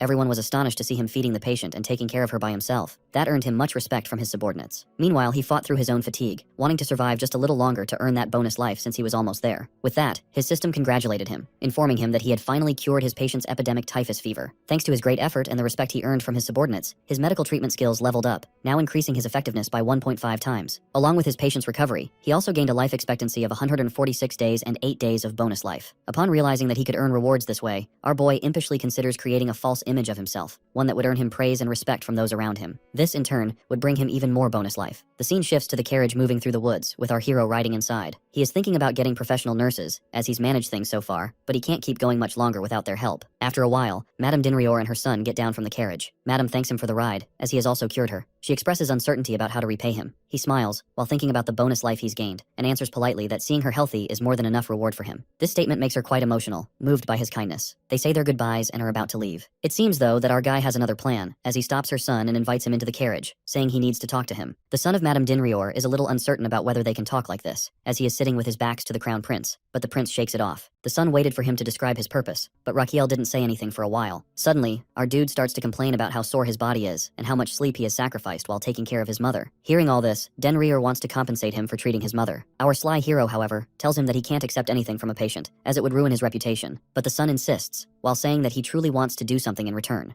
Hearing this, our hero is more than happy to accept his help, as the son technically isn't his patient, so he can take help from him. He then asks him to assist with something, revealing that Dinrior is an artist. A few days later, in Frontera Plaza, a landlord tells a boy that he should get employed by the crown prince, who is looking for staff. However, the boy isn't convinced at all and taunts the landlord, while pointing out that he's not late on rent despite his jobless status. The landlord quickly counters, by saying that he's actually 2 months late for the rent. The boy rushes off to get money for the landlord upon hearing that. Meanwhile, a mysterious girl in a hood listens to the exchange, contemplating something. The scene shifts to the inside of an art gallery, where many people have gathered around one particular painting. Our boy, along with Dinrior, is also there. Raquiel congratulates him on becoming a professional artist. However, Dinrior doesn't seem happy. When you see the paintings he has created, it's clear why this poor artist isn't thrilled to display his art. Several of the pictures depict the crown prince, with the first one of him showing a crazy pose alongside a captain, with the words, "I want you." Other paintings show some cool poses, including one of him with his companions. One of his very detailed paintings depicts him like a crying girl, which Damien wants to cut off. Dinrior is a little uncertain about whether his paintings will help him in his search for a nurse. The crown prince, however, reassures him, saying that his work will definitely make an impact. He shows Dinrior his own painting, in which Raquiel is portrayed surrounded by many strong-looking nurses, with a captain in the corner, labeled with the words, "Show me Ganho." The painting also includes a description encouraging people to become nurses, with the promise of a generous salary offered by the crown prince. Seeing this, many people agree to sign up and want to become nurses. The scene shifts to a stall where Garden is registering people for the nurse selection test. People are eager to apply, having heard that the salary is so good they could pay 2 years' rent with just 1 month's salary. Meanwhile, the same mysterious girl is lining up in front of the stall, eyeing the requirements for applying. But when she reads that applicants must be residents of the Empire, her posture shows her determination. Meanwhile, our boy is thrilled to see so many people applying for the nursing position. When Damien asks him why he's so happy, he answers that he's excited because the more nurses he gets, the more patients he'll have to cure, which will, in turn, increase his life expectancy. On the other hand, Damien is purely impressed by our boy's kindness, especially considering he offers such a good salary as well. After 6 days, an event called Show Me Genho is held, where the crown prince will test the people to see if they are fit to become nurses. The mysterious girl also makes makes her appearance, who is quite happy to have arrived on time. The host announces that they have gathered everyone to reveal the first task for the nurse selection test. However, he then reveals that this task will actually be announced next week. After a week, the host announces the first task for the nurse selection test and urges them to rush forward to the interview area. For this purpose, they get divided into 5 groups out of the 50 people who will race toward the main building of the side palace. But the twist is that only 10 candidates from each group who reach the side palace first will get selected for the next task. The remaining will be disqualified, which shocks everyone, and they rush toward their destination in order to reach earlier. As soon as 10 candidates enter the destined area, the guard disqualifies the remaining ones. Then, they immediately start the next task, which tests their ability to find an ingredient that is stored improperly among numbers of ingredients presented to them. While doing this, one of the candidates falls down. Everyone looks at them and ponders for a while whether they should help him or not, but none of them move from their table to assist the candidate. Our boy watches everything with a serious expression. Garden then announces the end of the test and informs everyone that they will be notified about the result after some days. They all are left, while worrying about their test results, but no one came back to help the ill candidate. It seems like this is a stage set by our hero, who wants to test the candidate's spirit of helping others. As soon as the candidates leave, he hurries to the ill person, who is none other than Damien, who is concerned about whether he has acted well or not.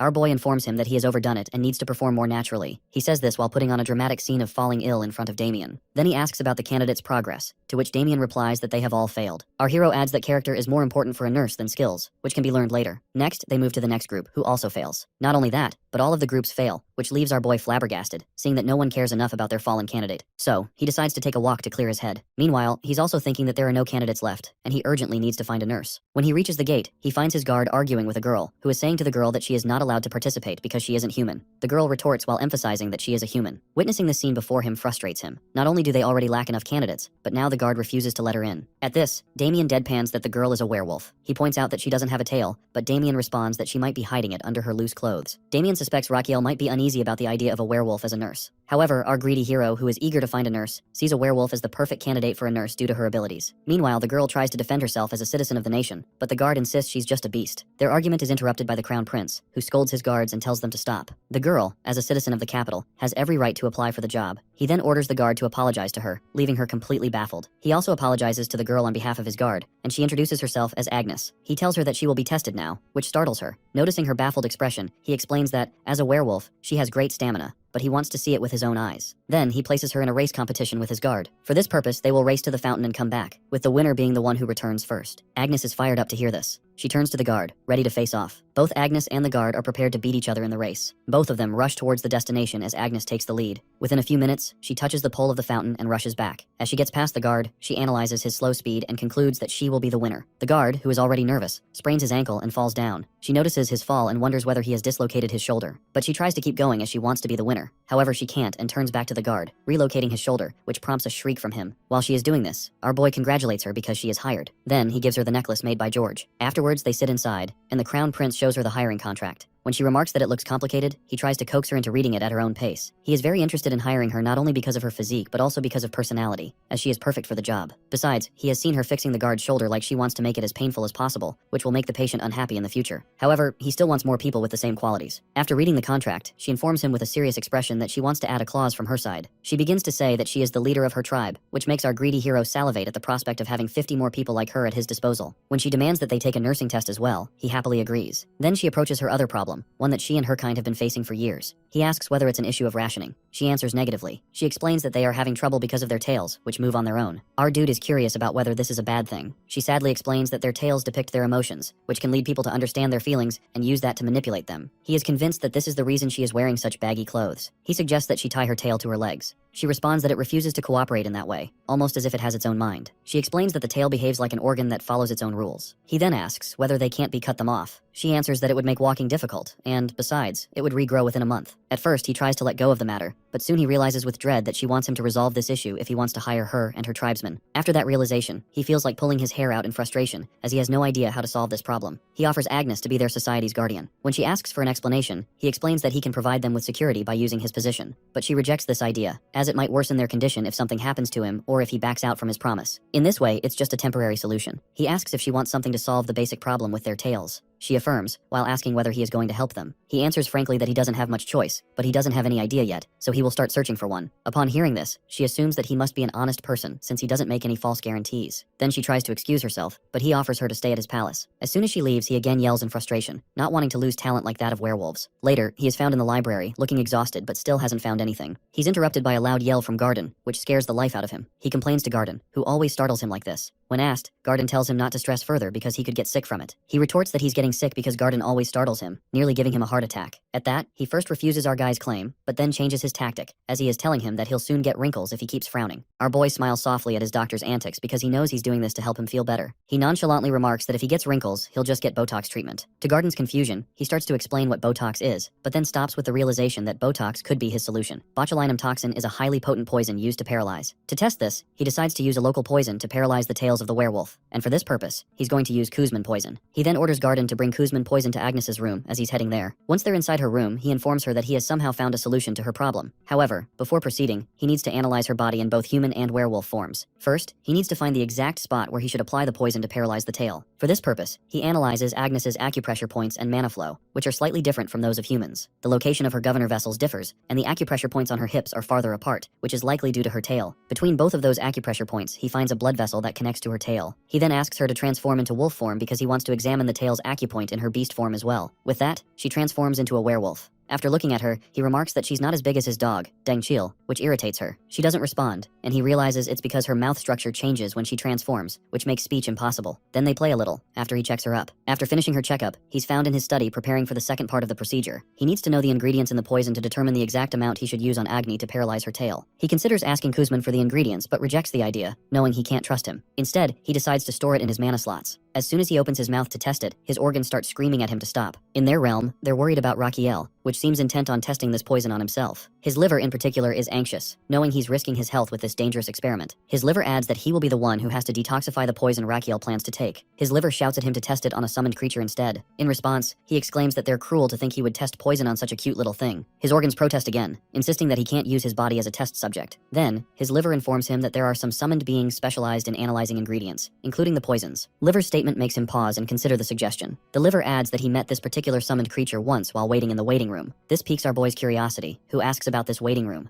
The liver explains that it's a place where unawakened organs and unsummoned creatures rest in a dormant state. This piques his interest, but both his liver and his system inform him that access to this information is restricted, so he can't explore it further. He then tries to coax the liver into revealing the traits of that summoned creature, as he is hoping to get an advantage when it's time to summon his next creature. The liver nonchalantly refuses, and the other organs begin to laugh at his expense, which irritates him. Subsequently, he decides to show his organs who's boss by holding his breath. As soon as he does so, his lungs and heart start to panic from the lack of oxygen, and are on the verge of losing consciousness. Seeing them like this, his liver finally tells him the trait of the summon he wants. After a while, he successfully summons a sunfish named Bobok. He watches Bebobok playing with Gosium, then lures Bebobok to taste the capsule containing the poison by telling him it has a great taste. This earns him the title of Heartless from his organs. He then focuses on his summon, who has eaten the poison. Bebobok has the ability of immortality, so even if it eats poison, it revives and writes down everything in a journal it has eaten. Therefore, Bebobok revives and writes down every trait of the venom on a card with teary eyes. By interpreting the traits and ingredients of the venom, our dude concludes that this kind of venom has the ability to weaken Botox because of its potential. Now he's ready to accurately prepare the venom which he needs to paralyze Agnes's tail. He calls for Garden, who appears in front of him out of nowhere. Garden is shocked to see another summon besides his master. Our guy makes a terrible lie, while saying the summon came here looking for him because he's quite famous. At that, Garden comments that Raquiel reminds him of a great person named Lloyd Frontera. This man was the builder who transformed this kingdom into an empire. Our guy agrees, as he has read about him that this legendary builder had 5 summoned creatures. Cautiously, our boy asks whether Lloyd was truly a great person. Garden explains that Lloyd laid the foundation of the empire, but was known as someone who was popular on Fridays. Our boy doesn't understand the meaning behind Garden's words and orders him to bring Agnes there. While Garden escorts Agnes to the Crown Prince's room, she doubts whether Raquiel has really found a solution to her problem. Seeing Garden, she comments that he looks nervous. He retorts that the same could be said about her. She accuses him, while saying that it's because he saw her tail. Realizing his mistake, he apologizes, which lightens her mood, and they formally introduce themselves to each other. After this, they move forward. When they're near the room, he nervously tells her that she might be shocked after learning about the treatment procedure the Crown Prince has prepared for her. This makes her ponder over the expected treatment she'll receive. She enters, and our guy offers her a seat. As she settles herself, she expresses her doubts about whether he could truly find a solution within a day. He answers affirmatively while asking her to trust him. She's still nervous and asks him to explain his method of treatment. He casually tells her that he's going to poke her tail with a needle multiple times, then inject poison into it. Hearing his method, everyone cheers for him. On the other hand, she first looks at Gardine, who asks her to trust Raquiel, then looks around at everyone else, who expresses the same trust in him. She shouts in her mind that they're all crazy, including the prince. On the other hand, Agnes doesn't find him trustworthy, but decides to give it a shot for the betterment of her kinsman, who won't have to suffer anymore if the treatment is successful. For this purpose, she decides to take a ride. When she agrees to have a treatment, the maids cover her body and take out her tail from the hole they made in a sheet. When he goes to check her up, he is once again amazed by the Azrahan core technique, which helps him see acupoints that are not possible to detect with any modern machine. He always yearns to know the acupoint's existence when he practices practices traditional medicine treatment in his world. He then starts the treatment by infecting the needle into the Xuanshu acupoint and pouring 0.01 ml of muscle-paralyzing poison from his slot. Next, he injects it into the Mingmen point. Finally, he injects the poison 2.4 center deep into the Yaoyangquan acupoint. Now, he has opened the path for mana to flow through the Xuanshu point, where it will flow to both sides of the erector spine. But the problem isn't just paralyzing the tail, but maintaining this paralysis as well. Therefore, as expected, the tail recovers itself. So, our guy speeds up the process. At last, he pokes her Nadkong point, which quite irritates Agnes as she can't believe he's trying to mess with her head. At the same time, her tail gets limp in its place, but at the same moment, her pinky toe moves from its place. With that, he exclaims that he has completed the process, which is a success. Agnes gets up from her bed, with an uncertain expression on her face regarding the treatment. Our boy asks whether she feels something different with her tail. Her eyes widen as she sees her limp tail, which should be moving to show her unease. Rakiel explains that he has paralyzed the nerve of her tail and directed it to her pinky toe because now it will work as her tail. Then she starts to cry because of all the built-up emotions she and her kind have to carry because of their so-called tails. His eyes soften as he sees that, and he asks her if she's finished thanking him and whether they should sign the hiring contracts. He also adds that she should bring her tribe here as they had already discussed. Then he coaxed her into signing the contract. By looking at his face, she concludes that he is not some ordinary person. After a few days, our hero was laughing like a maniac. Garden commented on his overwhelming happiness. He exclaimed that he had finally gotten 50 werewolf nurses. The said nurses are receiving professional nursing training, where they are taught basic nursing techniques and emergency treatment. They are also taught about herbs and medicine, how to store them, and how to make tonics. In this way, they are trained to be ready to run the hospital. At this moment, one of the nurses had shown him the shift schedule. He have smirked with satisfaction at their progress. Now, finally, his clinic is operating 24 hours. Not only this, but the tribe was used to getting their toes to move, instead of their tails. At that moment, his system congratulates him for the success of the toe operation, but he doesn't get any life bonus as it wasn't a matter of life and death. However, he gets a standing ovation from his organs. Then he is informed that his new organ has just been activated. Therefore, his stomach, in the form of a very chubby baby, has been awakened. As soon as it enters into the organ realm, it demands different junk food from modern world. He first demands variety of junk food, then Japanese ones that only exist in this modern world. Our boy expresses that he also wants to eat these things, but they don't exist in this world. Then he tells his stomach to hold himself. At that point, his stomach compromises on a sweet. He eats the candy while thinking that his stomach has the taste of an elementary schooler. To have this, his stomach gives him 300 HP. Then his other organs, happy to find their youngest member, give him 700 HP, and now he has 1000 HP. He's happy to see his organs ready for the consultation, as now he can deal with the stomach problem as well. His system also informs him that his Azrahan technique has leveled up because of his precise control in treating werewolf tails. With that, his mana increases, and his mana circle expands, which gives him the feeling of a growing water balloon in his chest. Overall, he's content with the high amount of HP he has received today. Meanwhile, he's interrupted by a nurse who informs him about a patient with a fever and a strange smell. He proceeds to check on the patient, while feeling content that he has finally laid a solid foundation for his clinic. The scene shifts to Sir Pavard, who is the chief butler of the side palace. He's working on something when suddenly his expression turns horrified as he checks a record and wonders where he went wrong. He can't believe they've screwed up. After realizing it, he immediately rushes to the crown prince's office and shouts at him. Our prince immediately looks for his doctor, who's usually the one to startle him. But this time, it's the butler who apologizes for his rude visit. He whispers that they're out of budget to operate the side palace, which makes the prince scream, asking how that's possible since he is the crown prince. He's quite tense upon hearing this, as he can't operate the traditional clinic that extends his lifespan in this way. He asks about the reasons behind it. The butler informs him that it's because he cut a large chunk of the side palace budget last autumn. Upon hearing this, the prince curses Rakiel. After a while, the butler informs him about the reason behind his budget-cutting decision. The prince first thinks he won't live long. Secondly, he hadn't been using the budget, since he's hardly out of bed.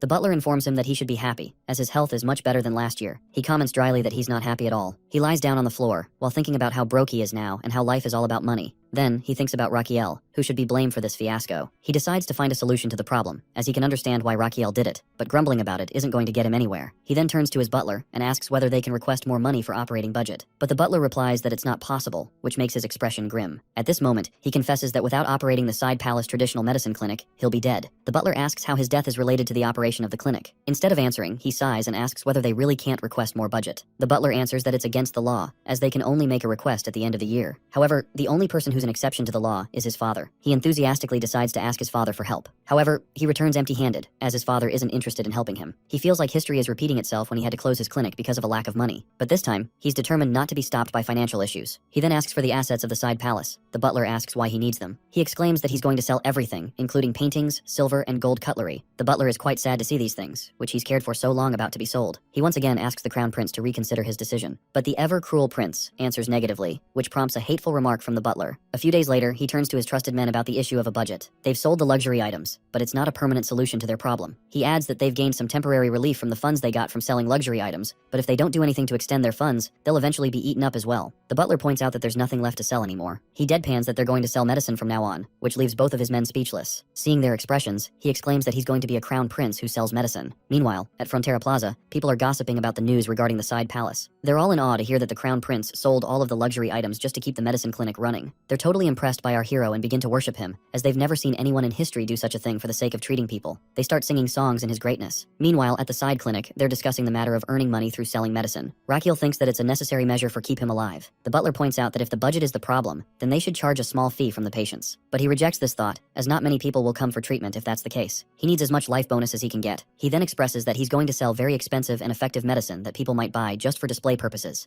In other words, he's going to launch his own medicine brand. Any rich household will be proud to have his branded medicine. He exclaims at the end that he's going to sell super luxury medicine, which becomes the symbol of a person's luxury and high status in society. Listening to him, both of his subordinates are quite blank. The butler asks whether such medicine even exists at all. He explains that this is a medicine called the Golden Minotaur Calming Pill, made from the gallstone of a minotaur. Basically, Koreans are used to using calming pills to calm their nerves, and this pill is also used for curing brain illnesses, heart problems, and high blood pressure. On his way, he explains the details of this medicine to Damien, who has doubts about whether people are really going to purchase it. He replies that they're definitely going to buy it because he's going to present it as something rare. Like a limited edition, they'll buy it at all costs, as it's the psychology of people. He adds that he's not going to use bull, but the gallstone of the minotaur, which will urge them to buy it. However, his confidence is shattered by Damien's words of disbelief, who doesn't think anyone will buy it. Damien again points out that if this medicine is so effective, why hasn't he heard of it? Raquel answers that it's because it comes from the fallen kingdom called Jasion. Damien dryly remarks that he hasn't heard of this kingdom either. Our prince chimes in that he heard about it in his dream, and all the medicine he's learning is from his dream. While looking at his back, Damien thinks that Garden is a naive person who's going to believe every bit of nonsense their crown prince throws at him. But in his case, he only cares about getting his salary on time. He then runs after him and asks whether he's going to treat people without a license, which makes the prince halt in his steps. Damien stresses that he needs to pass the doctor exam to get the license like Garden did. The prince turns to Damien and nervously chuckles, while admitting that he didn't know about it.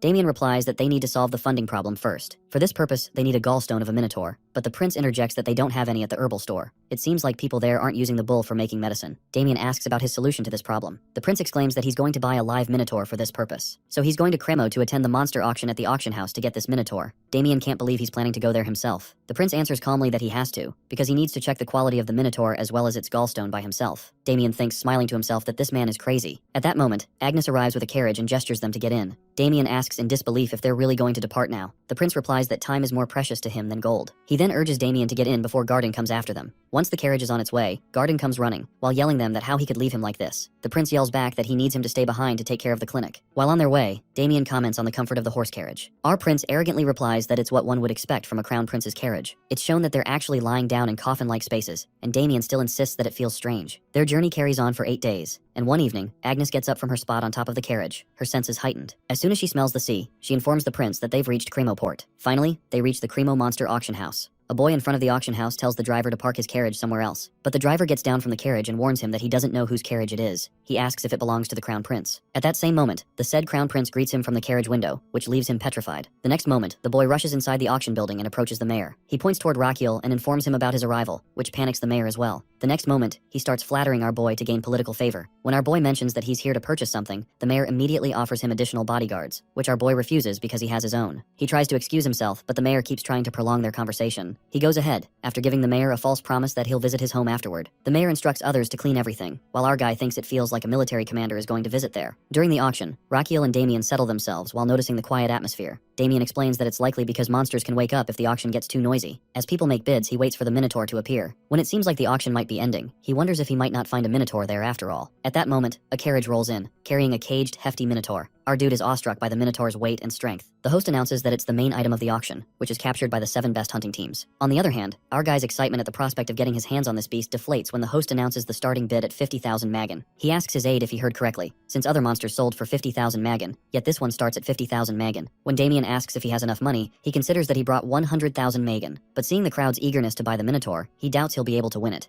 Besides, he thinks that it's way too expensive to buy a Minotaur at that price. After a moment's thought, he turns to Damien and whispers his plan in his ear. It's clear that Damien doesn't like the idea and double checks if he really wants to go through with it. After a confirmation from him, Damien comments that the idea sounds like something a thug would suggest, but he just chuckles, while saying that it doesn't matter if he's compared to a thug as long as it will work. Then Damien leaves, and our guy watches the auction with anticipation as the bidding price climbs. He hopes Damien returns before the price gets too high. After a while, the mayor arrives and greets him, and our prince pretends to be surprised to see him. Seeing the prince's expression, the mayor catches on as he understands that the prince wants everyone's attention right now. Eager to gain the prince's favor, the mayor is more than willing to play along. The mayor then loudly addresses the crown prince, while offering him 100 bodyguards. As soon as he says this, everyone turns to see if it's really the crown prince. Our guy formally accepts the favor, while Damien stands there with a very annoyed expression, watching the drama unfold in front of him. Then, our guy dramatically remembers that he has to participate in the auction, and places a bid of 60,000. Our prince's expression loudly declares that he's the crown prince, and no one is going to raise the price against him. Seeing this, the audience realizes that they have to give up on getting the Minotaur. Meanwhile, the host is also quite nervous, seeing that they may have to sell their best item for only 60,000 magan. Then there's a twist as one noble dares to raise the bid to 70,000 magan, which shocks everyone, including our dear crown prince. Someone then notices that this person is none other than Guinness, a favorite of the king of the southern country, Amboise. Meanwhile, Guinness thinks that since he's not even a citizen of this country, the prince can't do much to him. Everyone wants to cheer for him as their savior, while some whisper that they've heard the crown prince is famous for holding grudges for a very long time. On the other side, our guy is fuming with anger, now determined to have a proper clash with this person. Burning with desire to get his hands on the Minotaur, he raises his bid to 71,000. Guinness raises it by another 1,000, bringing the bid up to 80,000. The bidding continues like this. Finally, the host announces that their main item has been sold for 250,000 magan, and the winner is Guinness, who is quite obnoxious about having the upper hand over the crown prince. Meanwhile, our hero looks like someone just drained all color from his face. At this moment, Damien tries to console him, while saying that he's glad Raquiel didn't spend all his money on a single Minotaur. Hearing this, our guy's expression shifts to confidence about his finances, but in reality, Damien is secretly worried about getting his salary on time. He's completely flabbergasted when Damien remarks that he's only sticking around as long as he can count on a stable paycheck. He reminds Damien that he was the one who rescued him from the underground life. Damien replies that he's grateful for that, but having a stable salary is a completely different matter. Our guy then looks at his bodyguard thoughtfully, recalling the last chapter he read in Demon Sword. After reading it, he concluded that Damien is the strongest person in this world, and it's reassuring to have him by his side. But there seems to be another reason related to victory in the final battle, which somehow connects to Damien, because our boy believes that giving him a stable life leads to the stability and safety of the world. He then tells his bodyguard earnestly that he'll make sure Damien gets his salary on time. Next, he turns to the mayor as they head to his home, but the mayor protests while asking his reason to be in such a rush. He replies that it's out of embarrassment for losing even after using cheap tricks. The scene shifts to a grand house, where in one room, the Minotaur is bound after being sold today. Guinness steps forward to check its condition, bragging about his victory over the crown prince. Then, someone else enters the picture, the most expert taxidermist in Cremo, who is brought in for this job. The taxidermist asks Guinness about his preferred taxidermy style. Guinness replies that he wants it presented as grand as possible because he's planning to gift it to the king for his birthday. He then requests a mage to assist with the taxidermy, and at that moment, the mage enters, while stating that they should begin immediately without wasting time. The mage starts his vacuum magic to kill the Minotaur in a clean manner. As he's being killed, the Minotaur thinks of his family and laments how cruel humans are for mistreating him this way, while thinking he's broken their magic, and then it snaps the chain he was bound to. Meanwhile, in the mayor's house, our guy crashes onto his bed, looking exhausted. His whole body protests from the grueling schedule. Determined to buy the Minotaur tomorrow, he insists he'll manage with 1 lakh magan, though his bodyguard doesn't seem convinced. Their conversation is interrupted by one of his men, who warns him of upcoming trouble for which they need to evacuate immediately. Raquiel demands an explanation. At that same moment, the wall is smashed open. Damien is in front of him instantly, ready to protect the prince, but the monster throws him aside. As the dust clears, our guy is petrified to see that the monster is none other than the Minotaur. A few moments ago, with the force of the Minotaur's break from Mage's magic, everyone is knocked down around it except for the evil Guinness. He shouts at the Minotaur, while claiming that it can't harm him because he's its master, but the monster doesn't understand the meaning of master, and starts to chase him instead. While looking for an escape route, Guinness spots the mayor's house and decides to take refuge inside. He hides behind a wall and shouts in an attempt to distract the Minotaur. In a way, he's somewhat successful at it. Now the Minotaur is right in front of the guy, ready to smash him. Our dude is ready to escape, but suddenly he notices its eyes and stops for a moment. They seem like the eyes of a creature in pain, suffering greatly, much like one of his patient. The Minotaur then remembers that our boy is the same guy who bid on it, and in a fit of rage, it attacks him. However, its strike is intercepted by Damien's sword, who urges the prince to escape. Our boy exclaims that he's not going to die after having it so difficult to survive this long. Damien tries to deal with the Minotaur, but he's not successful in stopping or defeating it. During the battle, he pushes Raquiel back, who slams into a wall. At the same time, Damien meets up with him, and he states that they're trapped here, prompting a sarcastic remark from our boy, who dryly comments that he can see that as well. Next moment, Damien stands with a serious expression and asks for an extra bonus if they manage to get out of there alive. Our boy shouts at him, asking why he's asking for this now, and what if he doesn't provide it. Damien responds that he'll escape alone if necessary. He then tells the prince that he's going to fight the Minotaur, which will give him an opening to escape. Raquiel hesitates, as the path to escape is blocked. Damien nonchalantly suggests that he should just jump from there, but that's not an option for our boy. Damien adds that it's better to jump from there than to be crushed alive. He then explains that if he's injured, the guards will rescue him and take him to safety. With that, Damien attacks the Minotaur, and they engage in battle. The prince tries to escape through the opening Damien created, his face twisted with anxiety. But in his misery, he doesn't notice that, instead of climbing a wall, he's scaling the Minotaur itself. He stops when he receives a warning from his system. His system gives him a full scan of the monster. His system and heart both inform him that the results show the monster's heart is in very bad condition. It has stable angina pectoris, which means the monster is suffering from chest pain, and its heart is about to clog up. Clinging to the monster, he realizes he's not in good condition to treat it, and he's in danger himself. He can't jump, or his body will be crushed in the process. Meanwhile, the Minotaur has a plan to crush the prince with its other hand, like squashing a mosquito, but it's distracted by Damien's attack, which misses its eye. Damien tells the prince to hang on, while promising that he'll rescue him in a moment. Our crying boy pleads for him to do it quickly. Damien rushes toward the monster, looking for an opening to attack its shoulder or sides. He strikes the monster and tries to rescue the prince, but the prince is thrown from the balcony, which makes him believe he's about to die. However, our crown guy is rescued by Agnes, who catches him in midair. As soon as she lands on the ground, other guards come to escort him to a safe place. Meanwhile, Damien and the Minotaur are locked in combat. The monster focuses all its attention on Damien, who is determined to defeat it in order to claim a high reward. Damien plans to stab the Minotaur on its fist and then its arms as soon as it's about to punch him. He tries to cut into its fist and attack it as much as he can, but the Minotaur proves tougher than that. During their clash of sword and fist, something distracts Damien, and in the next moment, he's attacked by the Minotaur and thrown aside. He is pushed into the wall, and the Minotaur steps toward him. Damien tries to get up, but his leg is pinned under the rubble. At the same time, he's saved by Goswim's powerful body slam. He doesn't fully understand what's happening until he sees Goswim fighting the monster. Meanwhile, our guy thinks that he's not going to lose Damien, especially after all the trouble he went through to get him. That's why he fed Goswim red sunflower seeds to make him bigger, so he could fight the Minotaur. He shouts at his bodyguard to get up, as they're about to be surrounded, prompting a remark from him that he's going to get a lot of money. But unfortunately, Damien can't move his leg. On the other side, the Minotaur throws Goswim into the air toward Damien. Seeing this, Rakiel shouts for Damien to hold on to Goswim in order to escape. Damien does so, and Goswim jumps from the second floor. Now, they're in front of the Crown Prince, but not just his friend but his enemy. The Minotaur also leaps from the second floor and howls at them, with everyone else following close behind. Rakiel asks about the well-being of Damien and Goswim.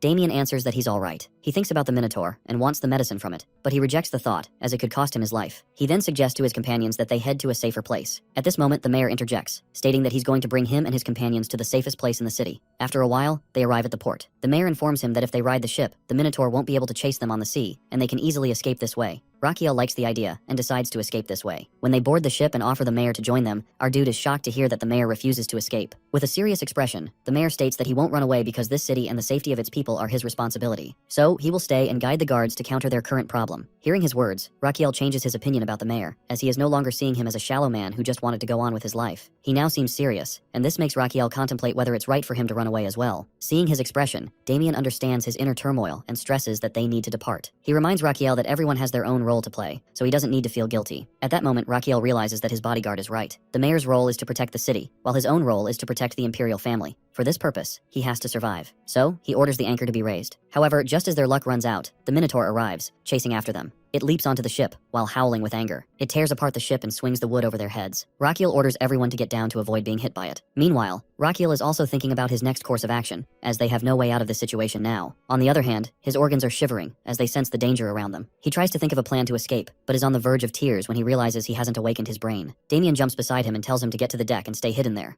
Rakiel asks what Damien will do in the meantime. While unsheathing his sword and turning toward the Minotaur, Damien claims he's about to make a lot of money from this fight, so the Minotaur better get to work to earn it. Damien rushes toward the monster and calls for Agnes's help, but their combined efforts, along with some guards, go in vain as they are all thrown aside by the Minotaur, which remains standing tall. Seeing everything unfold, Rakiel panics for a moment, but then he pulls himself together and looks closely at the Minotaur, while analyzing its health condition to figure out how to defeat it. At this moment, his system informs him that he has strengthened his Azrahan core to its limit, due to being in an unprecedented and extremely dangerous situation. As a result, he has acquired a skill called Acupoint Scan, where his Azrahan core technique is combined with his pulse reading skill. This allows him to see the acupoints of every living thing in order to predict their movements. Now he applies this skill to the Minotaur standing in front of him, which makes him realize that he can clearly dodge its every move. However, the problem is his stamina, as he can't keep up with this for long. With a tense expression, Rakiel ponders a way out for himself and everyone else. Meanwhile, he notices Goswim and gets an idea, though he's a little uncertain about whether it will work. But he decides to go for it anyway, because he believes it's his role to protect everyone as the Crown Prince. So, when the Minotaur is about to attack a sailor, Rakiel rushes in from the front to block its strike. His system warns him that he has eaten the red sunflower seeds meant for his summoning. Our boy really becomes a giant with the red flower seed, and now has a one-on-one with this monster. However, his system informs him that he is not a summon, so he must have side effects from eating the red flower seed. He needs to consult the doctor immediately. He dryly reminds his system that he is a traditional medicine doctor. His system then informs him that his giant form will last only 3 minutes, and he will fall into a coma once it ends as a side effect. Now he understands the severity of the situation, as he has to end this fight within 2.5 minutes, which he is sure he can't do, and he might meet his end. As expected, the Minotaur gives him a hard punch in his face. He complains about how much it hurts, but normally he would be killed by this attack, so there is still hope.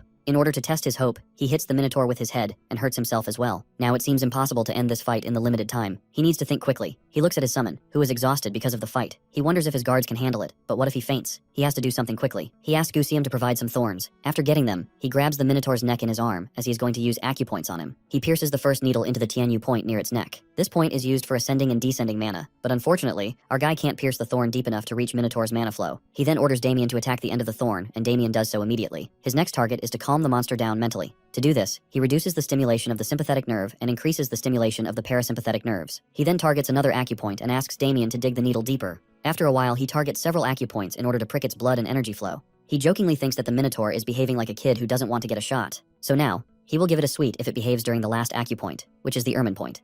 This point is used for ear disorders. With this last point, suddenly the monster calms down as its pain disappears. Our boy says that it was kind of a coincidence as well. To realize that his pain has disappeared, the Minotaur turns to our guy and thanks him, thinking he's the reason the pain is gone. At this moment, our dude falls down, whining that he's incredibly tired. He checks his internal organs, which are also protesting because the sudden size change disrupted their blood and breathing flow. At this moment, his time as a giant ends, and he returns to his normal size. Everyone gathers around him in concern. Before slipping into a coma, he tells them that he will be in a coma for 5 days, and that they don't need to worry about the Minotaur anymore. Then, his coma period begins. After the fight, the Minotaur is subdued, and everyone becomes worried about saving the ship, as it could sink at any moment. They have to head to the deck immediately since the ship is filling with water. Suddenly, the ship begins to move, and everyone thinks it might be sinking. Meanwhile, the Minotaur, who wants to repay the kindness the Crown Prince showed him, picks him up and places him on his head in order to save him. This stuns everyone around them, as they think it's trying to kidnap the Crown Prince. 6 days have passed since the kidnapping of the Crown Prince, and now we see a dark room where Damien sits in a chair. While looking at the rat at his feet, he wonders whether he is dreaming, which is something he hasn't done in a long time. His thought process is interrupted by the inspection squad interrogator. It seems like he's being interrogated because of what happened with Raquiel and the Minotaur. The interrogator taunts him, while asking if he's sleeping in a situation like this. Damien makes an excuse, while saying that it's because he hasn't slept for days.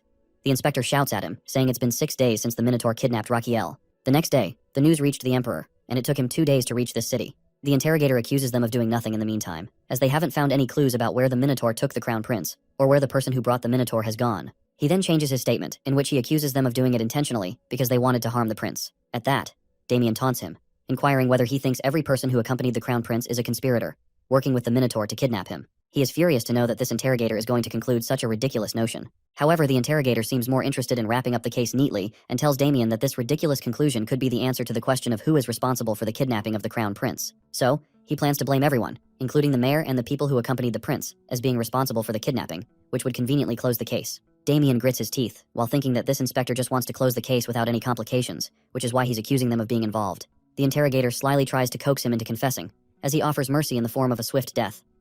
Damien angrily tells him to go to hell, but the interrogator, with an impish expression, replies that he has other ways to make him confess. Then, he is put into a cage, which is hanging, and he finds Agnes and the mayor in their respective cages as well. He notices that they have ignited a fire below them, and after smelling the oil, now he wonders whether they're going to burn them alive. The interrogator once again tries to coax them into confessing that they're the culprits, but Damien insists that if they want something from him, he can tell them the truth. He angrily tells the interrogator that he is the one obstructing the search for the Crown Prince under the pretense of the investigation. He angrily agrees that he is more than eager to find him. After hearing this, the inspector orders his subordinate to light the fire.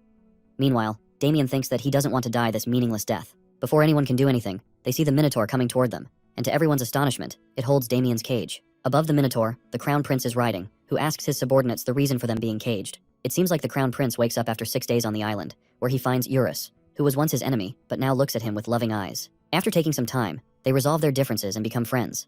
He then thinks that it's a coincidence that Eurus's pain was soothed by him, but he doesn't clarify it to it because he wants it to follow him willingly. Then he tells Eurus that he wants to help it in return, as well as its chest pain will start soon, so they should begin treating it. He starts his acupoint scan and concludes that his angina isn't very advanced yet, so it can be treated later. Then he turns his scan to the gallbladder.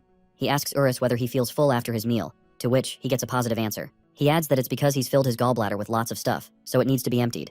Then he explains the process, but Eurus doesn't understand a word and looks at him blankly. Finally, the Crown Prince decides to use simpler language and asks Eurus to press the spot he points to with his finger. He gestures for Eurus to clench its fist and hit its solar plexus. Eurus seems hesitant, but the prince urges it to do so. It does, and by observing its condition, the prince concludes that something must be stuck inside. Finally, it's revealed to be a big piece of cholecystitis. The Crown Prince is happy to have found this significant piece. He asks Eurus about the condition of his bloating, and Eurus answers with a cheerful tone. The prince happily responds, as he is glad that it's nothing serious, and that now he has owned the Minotaur as well. He then asks Eurus to go back with him, as they need to save his comrades, but Eurus is hesitant to return because he fears they might fight again. The Crown Prince consoles him, while assuring him that no one will harm him. On their way back, he spots the flag of the inspection squad, which answers directly to the Emperor, and concludes that their choice to return earlier was the right one. Back in the present, Raquiel is shouting at the squad to tell him who is in charge of the inspection. The devil of an interrogator casually answers that he's in charge, which irritates the prince. Not only this interrogator has the guts to accuse the Crown Prince of not being one, just because he brought a minotaur into the city. Everyone looks at him with bewildered expressions, while wondering what he's doing. Raquiel retorts that this implies he's dealing with a doppelganger who's pretending to be the Crown Prince. The interrogator responds that it might be the case, as there could be forces wanting to harm the imperial family, especially with the Crown Prince missing. Now the real Crown Prince needs to verify his identity. This infuriates Raquiel to his core. He says that if they want to verify his identity, they should also verify the true faces of his people. To demonstrate his point, he starts with Damien, who had thrown himself between the Crown Prince and the Minotaur to buy him time. His fight with the Minotaur showed his loyalty and devotion. Meanwhile, Urus had broken his cage, allowing Damien to emerge from it. Then he turns to Agnes, who quickly catches him before he falls from the second floor. If she hadn't been there, he might be a dead person. Next moment, she is freed from the cage as well. As she steps in front of him, he says that she shows great courage and sacrifice. Then he turns to Sergio, who is his knight captain, and the first one rushing to get him to safety. He then looks at the other guards and describes their sacrifices and the effort they showed during the fight. Listening to this, the royal guards discuss that he might be the real Crown Prince, but are confused about how he managed to survive. On the other hand, dread is clearly visible on the face of the interrogator because he was sure the Crown Prince isn't coming. That's why he blames everyone in his party in order to close the case. This is how he's always done things.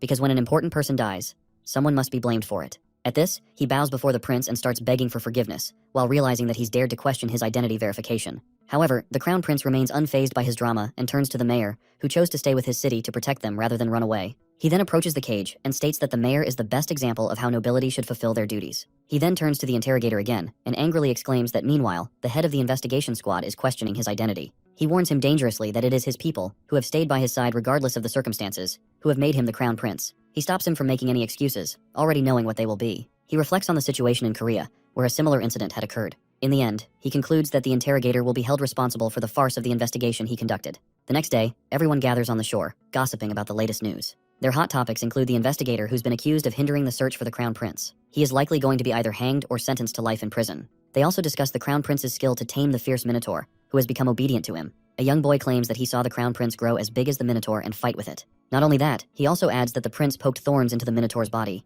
This story, however, isn't believed by anyone. Then the discussion shifts to another rumor about the Crown Prince as people in the capital are gossiping about him becoming the next ruler. Meanwhile, Damien is watching all of this from his window. He turns to his master and asks how he could possibly tame a Minotaur. Raquiel explains that he never actually tamed it, while explaining that it was all a misunderstanding on the Minotaur's part. Seeing Damien's confusion, Raquiel further clarifies that when he grew and poked the Minotaur with the thorns, its pain lessened, leading it to believe that Raquiel must be its savior. For a while, they discuss how this misunderstanding works in Damien's favor, as he can now earn some handsome rewards, which a prospect he's not ashamed to entertain. Yet, Damien feels a little embarrassed about not truly defeating the Minotaur, so he resolves to train harder. Damien then informs him that he wants more money, because he has also completed the task he was given by the Crown Prince. He supplies that he's quite glad to hear that he's collected all kinds of medicinal ingredients.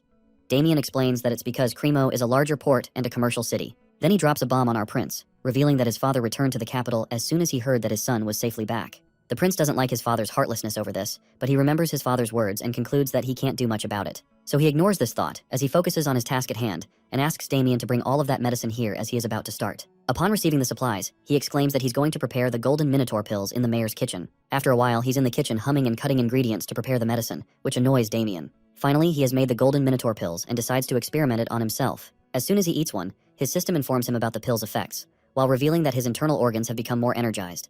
However, his stomach doesn't appreciate the taste. In return though, he gains 500 more HP from his organs. Not only that, his tonic concoction analysis skill activates because he made the pill himself. After reviewing the long list of benefits from the pill, he feels quite happy to see that it not only treats cardiac disease, but also provides natural sleep without any side effects. Reading this, he feels ecstatic about the results. The next day he goes to Urus and asks how it's feeling. Then, he gives it the pills to help soothe its chest pain. Without hesitation, Urus eats them all. It feels extremely energized from the pills, and their effectiveness increases by 10% after he uses them to heal the Minotaur, who is his patient now. Not only that, he gains a life bonus of 7 days and an additional 600 HP from his organs. Later, he is lying on the Minotaur leisurely, planning to counting on his Minotaur from now on. The next day, a large crowd gathers in Cremo City Plaza for the award distribution ceremony honoring those who helped him that night. That morning, Raquiel makes a grand entrance, riding in on Urus. Seeing him, the crowd confirms that he's likely to become their next king. Unbeknownst to their discussion, Raquiel begins the ceremony, while recalling that the last time he received this much attention was during his fight with his brother, so he doesn't want him to feel afraid. He starts the ceremony by addressing his bodyguards and complimenting the bravery they displayed that night when they fought against a Minotaur. To acknowledge their efforts, he's going to give them his golden medicine. With a smirk, he praises the mayor in his mind, who solved his problem. The scene flashes back to 2 days ago when he's resting with Eurus and the mayor approaches him. Rakiel explains to him that he's going to hold an award ceremony to honor those who worked hard that night, not only to acknowledge their efforts, but also as a way to advertise his medicine. He then shows him the medicine he plans to give to his subordinates. The mayor immediately understands that Rakiel has ulterior motives and realizes what he wants to do. He suggests that if Rakiel gives the medicine as a reward, it will definitely make the nobles curious about it. He even planned to create a special premium edition in Crown Prince's name. He also understands that he needs to make this ceremony as grand as possible to attract future customers and increase the value of the medicine. With that, the mayor rushes off, while asking for 2 days to organize the ceremony to his liking. Now at the ceremony, Rakiel is pleased to see the results of the mayor's efforts. First, he acknowledges the bravery and efforts of his subordinates who fought that night, then subtly shifts the topic to describe the benefits of his medicine, which is made from the Minotaur's gallstone. He explains that it grants stamina as great as the Minotaur's while curing numerous other diseases. He even flashes his pet to prove his point. He adds that people who can't sleep will also find rest with this medicine, while slipping in more praise for his subordinates. Then, he shamelessly turns back to advertising the medicine, even announcing a limited offer which they can get it at an affordable price of only $9.99 Megan for 1 month. Seeing this, Agnes and Damien realize that he's acting like a con artist to lure in future customers. They glance at Sergio, who's also there to happily promote the Crown Prince. In the end, Rakiel shows the crowd several pamphlets to further advertise his medicine. Even after witnessing the shameless promotion of his medicine, many people still want to buy it. Some even consider borrowing money to purchase it, as it's quite expensive. Seeing the positive response from the crowd, he slyly decides to promote his tradition medicine clinic too. He fake coughs and addresses everyone, while immediately informing them about the existence of the Side Palace Traditional Medicine Clinic, which he runs. Many of his subordinates raise cards and pamphlets to advertise the clinic, and even Minotaur helps with the promotion. He adds that he has introduced new kinds of medicinal treatments at his clinic. He asks the audience if anyone has heard of it, and 2 people raise their hands. Seeing them, the prince conveys his relief that someone has heard of it, as he doesn't want to promote it by his words alone. Then, he decides to add a little flair to his advertising and starts talking about how beautiful and important the city of Cremo is, given its standing as the northern port and commercial hub. He emphasizes that it's essential for the city's people to be healthy to help the city prosper. His speech stirs everyone, making them emotional with his display of concern. He then dramatically offers them to visit his clinic, even for minor health issues, and promises to personally examine them. However, he understands that they're still hesitant, so he decides to push them further. He announces a free treatment coupon for the first 100 people who come, which prompts a protest from Agnes, as the clinic was free from the start. Seeing people racing toward him, he feels giddy at the sight of his bonus life in the form of potential patients. Soon, he's busy consulting on the health conditions of the people, while handing out coupons and offering advice. Not only that, he even covers their travel expenses and accommodation. After distributing all 100 coupons, his face brightens with pride at the success of his advertising. Seeing his happy expression, Agnes is on the verge of tears, noticing that he's even covering travel expenses for his patients. This means they'll need to sell everything to cover the cost. He doesn't realize it's been 9 hours, though his organs are begging him to let them rest now. Everything around him starts to blur, but he worries that he can't afford to lose his cool in front of everyone by fainting here. Instead of fainting, he falls down and begins to chuckle nervously as everyone rushes to him, while cursing his body's low stamina. His system informs him of what he's done, witnessed by the people of Cremo, along with his exhaustion. Seeing him like this, the people of Cremo feel touched by his dedication, and he's granted a new title. A new power is added to his traditional medicine skill called Great Doctor Point. This is a kind of reputation value in which, whenever he makes an impact on society through his medical practice, or people are touched by his effort and skill, he will earn 101 GDP. He understands this new point system but doesn't know where to use them. Upon hearing this, his system informs him that he can use these points to buy a lie voucher. With the help of the voucher, he can tell a lie to anyone, and they will believe him. Damien rushes to him and helps him stand. Meanwhile, he receives more information about the lie voucher. For example, he has to choose the person he plans to lie to. Additionally, each voucher can only be used once. Mythical creatures and people closer to him might not be affected by the voucher. He then asks Damien to give him a piggyback ride, and Damien responds that he'll do it if he gets paid for it. After a while, he's in front of a very emotional mayor, who can't believe the Crown Prince is leaving already. The mayor adds that Rakiel needs to rest before starting his journey. Rakiel brushes off the concern, while saying that he'll sleep in the horse carriage, which prompts a protest from the mayor, insisting that it's not comfortable. He concludes the conversation by praising and thanking the mayor for everything he's done for him. Then, he heads to his carriage, tossing an offer to the mayor to visit his clinic with Captain Roberto. The mayor doesn't understand, but Rakiel is referring to the fact that both he and Captain Roberto suffer from partial baldness, which he can treat. As soon as Rakiel enters the capital and his hometown, everyone is startled to see a minotaur accompanying him. A knight rushes toward his carriage, and as soon as he spots the minotaur beside the prince, he's a little startled at first, but he quickly shakes his head and moves forward. He wakes the crown prince and hands him an envelope sent by the emperor, after greeting him in a very formal manner. Rakiel takes the envelope from his hand, feeling a bad sense of foreboding about the content of the letter. He opens the envelope, his eyes shining with worried curiosity. This letter is a summon for him in the court of his father. He doesn't feel good after reading it. However, with a grin, he brushes off his worry by thinking that he's going to use the lie voucher in case things go south. Later, he's shown in front of his father, greeting him. He stays bowed while waiting impatiently for his father to say something. Finally, his father deems him worthy of wasting some words on him and expresses how irresponsible and incompetent his son is to endanger the people who are traveling with him. He doesn't like his father's words as he almost meets his end during that fiasco. His father then asks about the attack that happened at the mayor's residence, which he had confirmed. His father again reprimands him for not going to safety quickly, which led his bodyguards into a dangerous situation. He even has the nerve to tell our boy that he needed to take precautions before any kind of situation arises. All of his scolding and reprimands are making our dude quite irritated, especially since the situation was something he couldn't predict beforehand. After asking about his opinion, his father again reminds him of his incompetence, which endangered his companions. On the other side, our boy is quite upset about his father's inconsideration regarding his well-being. His father supplies with anger that how embarrassing it is for him to not protect 10 people who are with him when he is going to take the throne of that country and protect and care for millions of people in the empire in the future. Now Rakiel understands that what his father is making him understand is not wrong at all. Then his father instructs him to reflect on what he has told him, and he agrees to do so. At last, his father grants him to say something as well. Rakiel himself wants to have a two-way conversation with his father and asks him to quit smoking. He adds that he needs to be healthy because he has the burden of leading the country. After saying this, he smirks, thinking he has given his father a taste of his own medicine. Rakiel then adds that the prosperity of the imperial family depends on his health. At this moment, he thinks about the novel in which the emperor dies due to a heart attack caused by stress and smoking after the death of Rakiel. Later, it leads to the downfall of the empire. Most importantly, he doesn't want the emperor to have the same end as his own father. His father informs him that the day he first asked him to quit smoking, he did it. So, does he want to say anything else? Hearing this with a stunned expression, Rakiel says that he doesn't have anything else to say and asks for his leave. Just as he is about to leave, his father tells Rakiel not to eat the meat of summoned beasts, as it could harm his body. Later, when his son has left, the emperor thinks about his son with a soft expression, considering his concern for him. Then he asks someone about the pill Rakiel has developed. The person informs the emperor that they have used that information unit to spread the news about the Minotaur golden pills everywhere. He then asks about the result. The person informs him that the nobles living on the border are very curious about the pills, and might come to know more about it. The emperor is quite happy with this result. On the other side, our boy and Damien are heading back to the side palace, and Rakiel is counting his every step. Damien asks him about his purpose in doing so, and Rakiel tells him that he's just coming. Then, the next moment, a very crying and emotional Garden is seen rushing toward them. Our guy tries to stop him while jokingly asking his doctor whether he was this excited to see him. He complains in return that he left him for patients. Rakiel decides to prepare a tonic for him as a reward, and thanks him for his hard work in taking care of the patients in his absence. Then they discuss the incident at Cremo, and Garden is quite shocked to see the Minotaur behind him. Rakiel compliments his acting skills, because he might already know about him bringing a Minotaur with him. On the other hand, Damien is thinking awkwardly that no one is normal there. On the way to the entrance, he asks Garden if there's anything he doesn't know. Garden tells him about some strange inquiries where people are asking something about a medicine that doesn't exist yet. Garden has shown him the piles of those requests in which people want to buy the Minotaur pills, and the nobles are the most excited buyers. He then looks out the window to the people who are traveling there, eager to buy the medicine. His eyes shine to see them, and he asks Garden to make them line up according to their list. He is selling his special edition medicine. After 10 days, they have sold out all of the pills. When he's happy about it, Garden ruins his happiness by telling him that he's been summoned by the emperor. He anxiously thinks about what his father wants from him now. When the guards let him into another room of main palace, he is shocked to see that it's not an audience chamber, but might be the emperor's room. When he enters the room and sees the emperor, something falls in the pit of his stomach as he realizes that the emperor is in the same condition his father was. Rakiel's past self is seen in the internet cafe, where he is found playing a game which he is losing constantly. This is making him quite irritated. His friend tells him that his phone is ringing constantly, but he says that he doesn't care about it.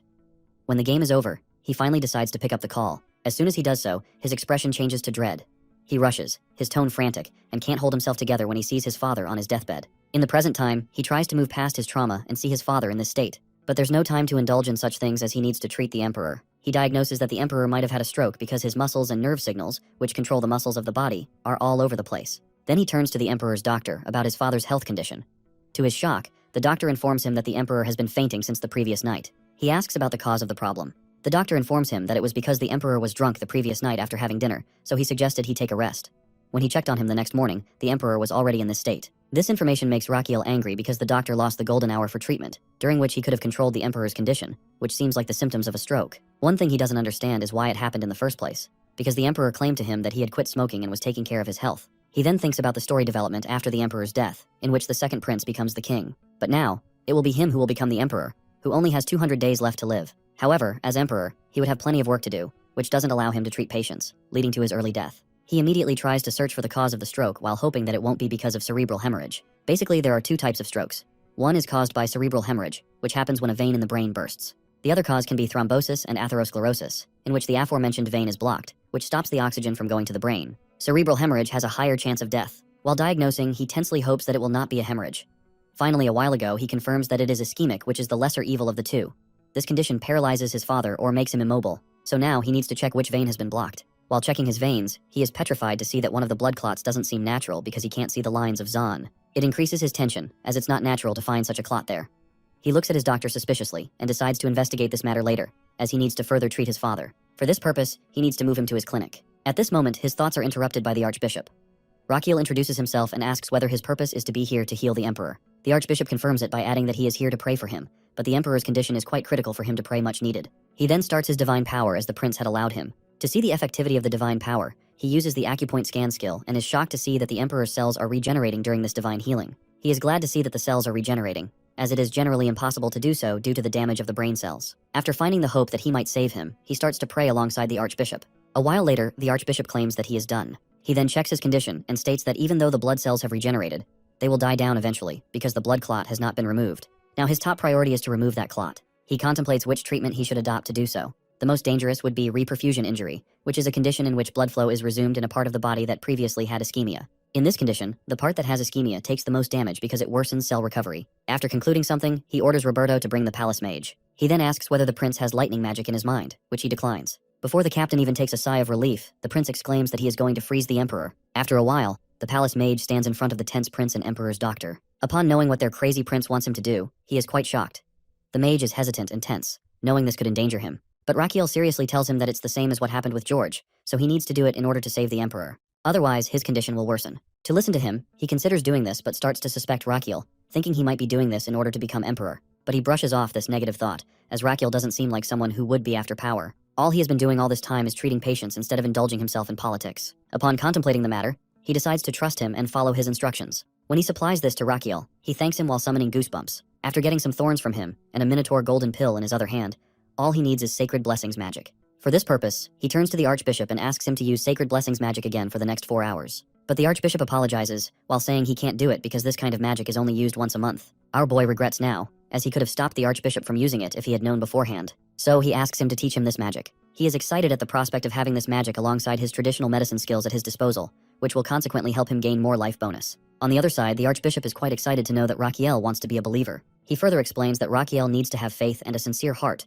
in order to acquire Sacred Blessings magic. After babbling about what Rakiel has to do, the Archbishop concludes that he needs to have faith for 30 years in order to learn the Sacred Blessings magic. Upon hearing this, Rakiel gives up the idea of learning this magic. Then he turns to his father in order to start the treatment. He makes his father sit down and starts his treatment because he needs to prevent the damage from reperfusion injury. So, he will start to decrease his metabolic rate as much as he can. That will help reduce the amount of sudden changes in the cells and minimize the structural cell damage caused by the injury. Therefore, they need to lower the emperor's body temperature for this purpose. This is called hypothermia therapy, in which he will freeze his father's body in a way that will drop his body temperature, resulting in a decrease in the metabolic rate in his body. After checking that his heart rate and breathing have slowed down as well, he orders the mage to maintain the current temperature. He then turns to the medicine, which is a liquid form of golden minotaur pills and the thorns left by Gosium. Now he will start removing the blood clot, but there is no room for making mistakes. He starts the treatment and checks that the clot is dissolving, but he needs to move to the next acupoint as soon as possible before the other side takes damage. Then he aims for the Chengoi point, which is an acupoint at the start of the pulse. It changes the energy and blood flow from the Chengoi point and spreads throughout the stomach meridian.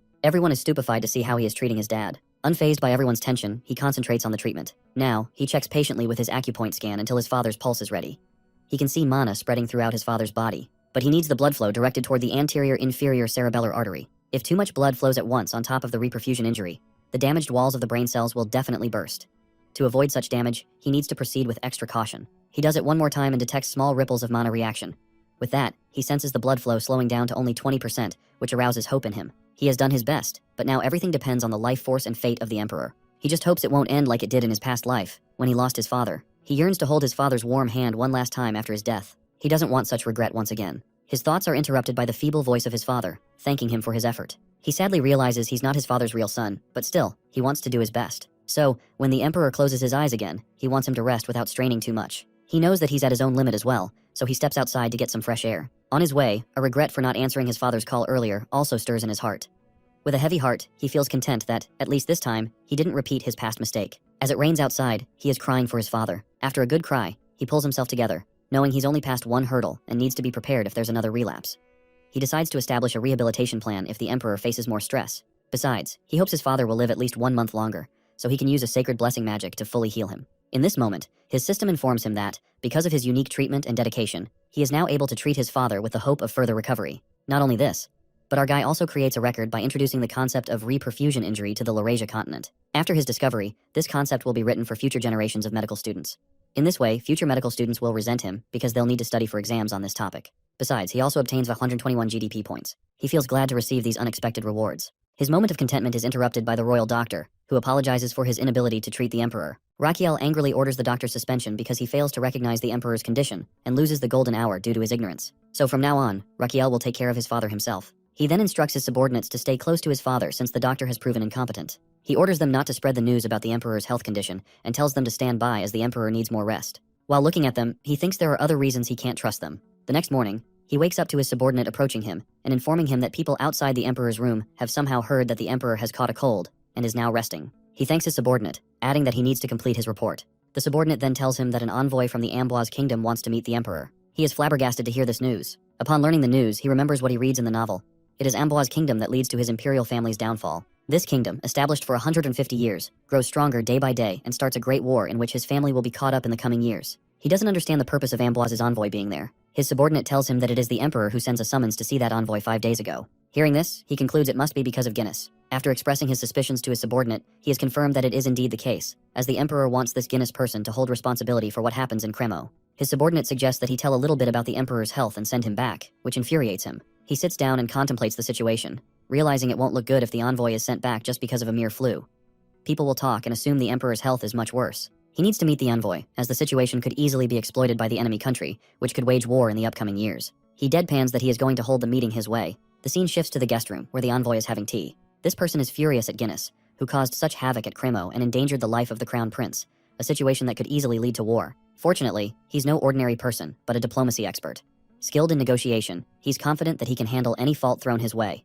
He's ready for anything. His daydream of meeting the emperor is interrupted by the crown prince, who apologizes for being late. The envoy is baffled to see the crown prince instead of the emperor. However, he needs to remain calm. Meanwhile, the prince plans to tackle this problem with a balanced approach, knowing he needs to be polite. He then asks the envoy to have a seat, while preparing to steer the meeting into his area of expertise and take control from there. He needs to avoid the war at all costs. So the meeting starts, and before the poor envoy can say anything, the crown prince immediately exclaims with a cringe-worthy fake expression that the envoy doesn't seem in good health. The prince asks him to extend his left hand. The diplomatic expert is totally baffled by this out-of-the-blue request. He extends his hand anyway, and Rachiel concludes that he has a heavy head when waking up in the morning. He babbles about other minor health issues of the diplomat, which makes the situation awkward, as the envoy wants him to release his hand and proceed with the meeting. However, while our guy is finding all these common health issues with the envoy, who understands what the crown prince is actually trying to do, but still finds himself getting trapped in his scheme, he needs to meet the emperor as soon as possible. He thinks that he's there to show many negotiation cards to the emperor, but the crown prince's talk is going nowhere. Finally finding no choice, he sternly reminds him that he is there to meet the emperor. Our dude impishly thinks that this person is disillusioned if he believes he can steer the conversation, but he is determined. He starts to say that he is an important person, representing the Amboise kingdom, so how can they ignore the health issues of such a person? He says with fake sympathy that if the envoy loses consciousness during the meeting, it will ruin their reputation as an imperial family. He can't let that happen. He then steps closer and asks in a dangerous tone whether that should happen or not. And finding no choice, the envoy agrees with him. Rachiel gives him numbers of health advice, like quitting smoking and drinking and exercising for 30 minutes daily. At the end, he throws a bomb, while saying that after doing this, he could avoid ending up like an emperor. This revelation startles the envoy, who asks about the well-being of the emperor. The crown prince dramatically exaggerates how the emperor caught the flu because of the stress of managing the empire, which led him to increase the amount of smoking and drinking, and he ended up in bed. Now, he's having a very hard time finding his appetite because of the flu. Upon hearing this, the envoy asks whether this is the reason the crown prince was sent here by him, which our dude confirms. He also adds that the emperor sends his apology for not attending the meeting and wants to rearrange it for a later time. To see the crown prince revealing all of this so honestly, the envoy concludes that he can't just find a fault. Besides, it was the crown prince himself who comes to apologize, who is very transparent with the situation. He understands the gravity of the situation, while knowing that he can't just lose higher hands if he doesn't accept the justification of the crown prince. While having a dilemma, he looks at the crown prince and concludes that he's not an ordinary person. In this moment, the crown prince whispers something in his ear and then shows him something, which prompts a remark from the envoy about his consideration. At the end, it seems like the crown prince has just said something to the envoy, which becomes the last nail in the coffin. The envoy is quite happy to have a letter to pass to his king and leaves the palace. Damien, who witnesses the situation, asks about his method of convincing the envoy. The crown prince casually replies that the envoy has seen his sincerity of heart, though his loyal bodyguard doesn't buy the excuse, knowing him too well. The crown prince then turns to Damien with an extra sweet and happy expression and informs him that he's going to appoint him a super secret operation. He tells him that he is going to admit the very important person in the traditional medicine clinic today. Damien is confused about which kind of patient can make him behave like this.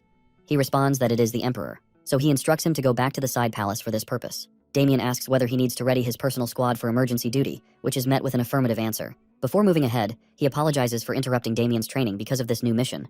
but Damien shakes off his apology as his main priority is to protect the imperial family. Rakiel knows that after that fiasco at Cremo, Damien realized his weakness in the art of combat and has been training vigorously since then. He knows the time will come soon when he will be the strongest person in this world, but not yet. His thought is interrupted by Damien, who informs him that he is going to the side palace for the preparations. He nods and turns to the opposite side of him. While on his way, Damien contemplates his training, while knowing he is still not strong enough. His thoughts take a new path as he wonders what he will do once he surpasses his limits. On the other side, Rakiel prepares his father to be admitted to his clinic. He thinks that he can't let his father stay in a palace where he has doubts, as almost everyone seems to be scheming against the emperor. Besides, he needs to stay by his side to cure him until the archbishop is ready to perform the blessing magic. So, he has to move him because, if he stays there, people will suspect that the emperor might be seriously ill. While moving forward, he is evilly happy to begin preparations to receive another VIP patient in his clinic, knowing that the effects of his letter might show themselves soon. Meanwhile, in the Amboise kingdom, when someone informs the king about the arrival of Benjamin, he gets quite furious that he arrives that early, as it's not an easy feat to deal with the emperor. After greeting the king, Benjamin explains the situation in the Magentano, as he couldn't meet with the emperor, but with the crown prince. The scene flashes to the meeting of Benjamin with our guy, who tells him that the king should just be aware of the situation at Cremo. The envoy confirms that. So, the crown prince throws a bomb as he wants Princess Adeline to stay in their county for 6 months. This request totally infuriates the envoy, who assumes that our boy wants the princess to be held hostage in their country. He knows they aren't going to do his bidding, as they are a completely independent country rather than an empire's vassal state. Our boy grins, pleased to see his plan unfolding, as he has consumed a lie voucher. Now, he's lying about being interested in making a peaceful relationship with the Amboise kingdom. His system informs him that Benjamin will buy this lie, and now, Benjamin believes the crown prince might be taking a liking to their princess. He first dreads the thought of the princess living beside him for 6 months, and falling in love with him as well. Then, he stops to contemplate the benefits of this situation, as it could lead to a powerful alliance through marriage. His greed accelerates to the extent that he wants to carve his name into history as someone who builds the foundation of a great empire, which will come as the result of the marriage between the Princess of Amboise and the Crown Prince of Magentano. He even daydreams of becoming the greatest diplomat in history. His daydream is broken by the angry voice of the King of Amboise, who shouts at him, while asking how he dares to suggest something so infuriating, treating their country as one of their vassal states by agreeing to give the princess as their hostage. He even asks his envoy how he could stand silently after listening to their absurd request. But Benjamin, on the other hand, who totally believes in the lies of our hero, explains that it's a good suggestion for both countries to have a peaceful relationship with each other. However, the king shouts at him to stop his babbling, as negotiations with Magentano are thrown in the bin after his meeting with the crown prince. Benjamin then asks him to read the letter from the crown prince before concluding anything. Now the king doesn't understand how, on earth, his diplomat, who always remains neutral, is siding with Rakiel. As soon as he reads the letter, which might be enchanted by the lie voucher, he also agrees to send his daughter to Rakiel. He believes in the grand ambitions of our dude and summons his daughter there. Everyone is quite curious and nervous to see him suddenly acting like this. The king sits down on his throne while thinking about Rakiel, who is famous for being sick. But when he looks at the letter, he is quite pleased to see that Rakiel wants the hand of his daughter. Obviously, it's a lie fabricated with the lie voucher. As soon as Adeline hears she has to stay at the Magentano Empire, she finds this request totally unjust. She protests, asking how he can agree to such a request. The king starts to say that she assumes he made this decision in haste without giving it much thought, which is why she doesn't want to accept his decision. Seeing the letter in her father's hand, she understands that the letter must contain some kind of blackmail against him, as they might have found his weakness. Or it might be a threat. She really wants to know the content of that letter. The king again tries to console his daughter, saying that he is doing this for the good of their future, and one day she will be grateful for his decision. But the princess is not convinced. However, the king doesn't hear any of her protests, and asks her to move to Magentano from this moment for the next 6 months. The guards try to pull her toward the gate, but they can't because she is the smiling angel of Amboise. She earned this title not because of her kind and warm personality, but because of her great fighting skills. She starts to fight off the guards with a smiling face, which is a habit of hers. That is why she is called the smiling angel of her country. She crushes the guards into the wall and turns to her father, who is quite fearful of her now, along with his guards. But when she turns to her father, she finds herself trapped in a magical circle. The mages bind her with magical chains and cage her inside the carriage. This carriage is called the Dawn Horse Carriage, which will deliver the carriage to the destination by dawn. Yes, the princess's carriage is delivered at dawn, but after 10 days, her subordinate suggests she walk with her head held high as the Princess of Amboise, and she agrees with him, as she is not going to show any weakness. She looks ahead at our guy with an annoying expression, as she remembers seeing him as quite a sickly person. But he seems different now. Rakiel tries to welcome her warmly, but she introduces herself coldly without shaking his hand. He is disappointed to see this, as it always happens with him in Korea as well when women have no interest in him on blind dates. He shakes off that thought, as he has an important matter for now. He leads her to the dining table, where they settle down for breakfast. He tells her that he is going to show her the side palace where she is going to stay for the next 6 months. While thinking, he plans to use Adeline to prevent the war from happening. He recalls what he read in the novel about the war, where Adeline was a healthy and strong princess who was wise enough to lead her country peacefully. But no one knew how she died early, and someone from the distant relatives of the king took the throne. This person was greedy for more power and waged war with Magentano, which resulted in disaster. He needs to keep her alive and help her ascend the throne in order to prevent this war from happening at its root. As far as he had read the novel, she might have had the disease of biliary atresia because of her gallstones. He remembers that the author of the novel also had the same disease. Now he has a plan to treat her through medicine and surgery. He then apologizes to the princess for her as she has started eating, acknowledging that it must be difficult for her to digest the food after a long journey. So he presents her with the special tonic by Garden. However, she misunderstands the medicine as poison and is infuriated by this gesture. Afterwards, she bangs her fist on the table furiously and shouts,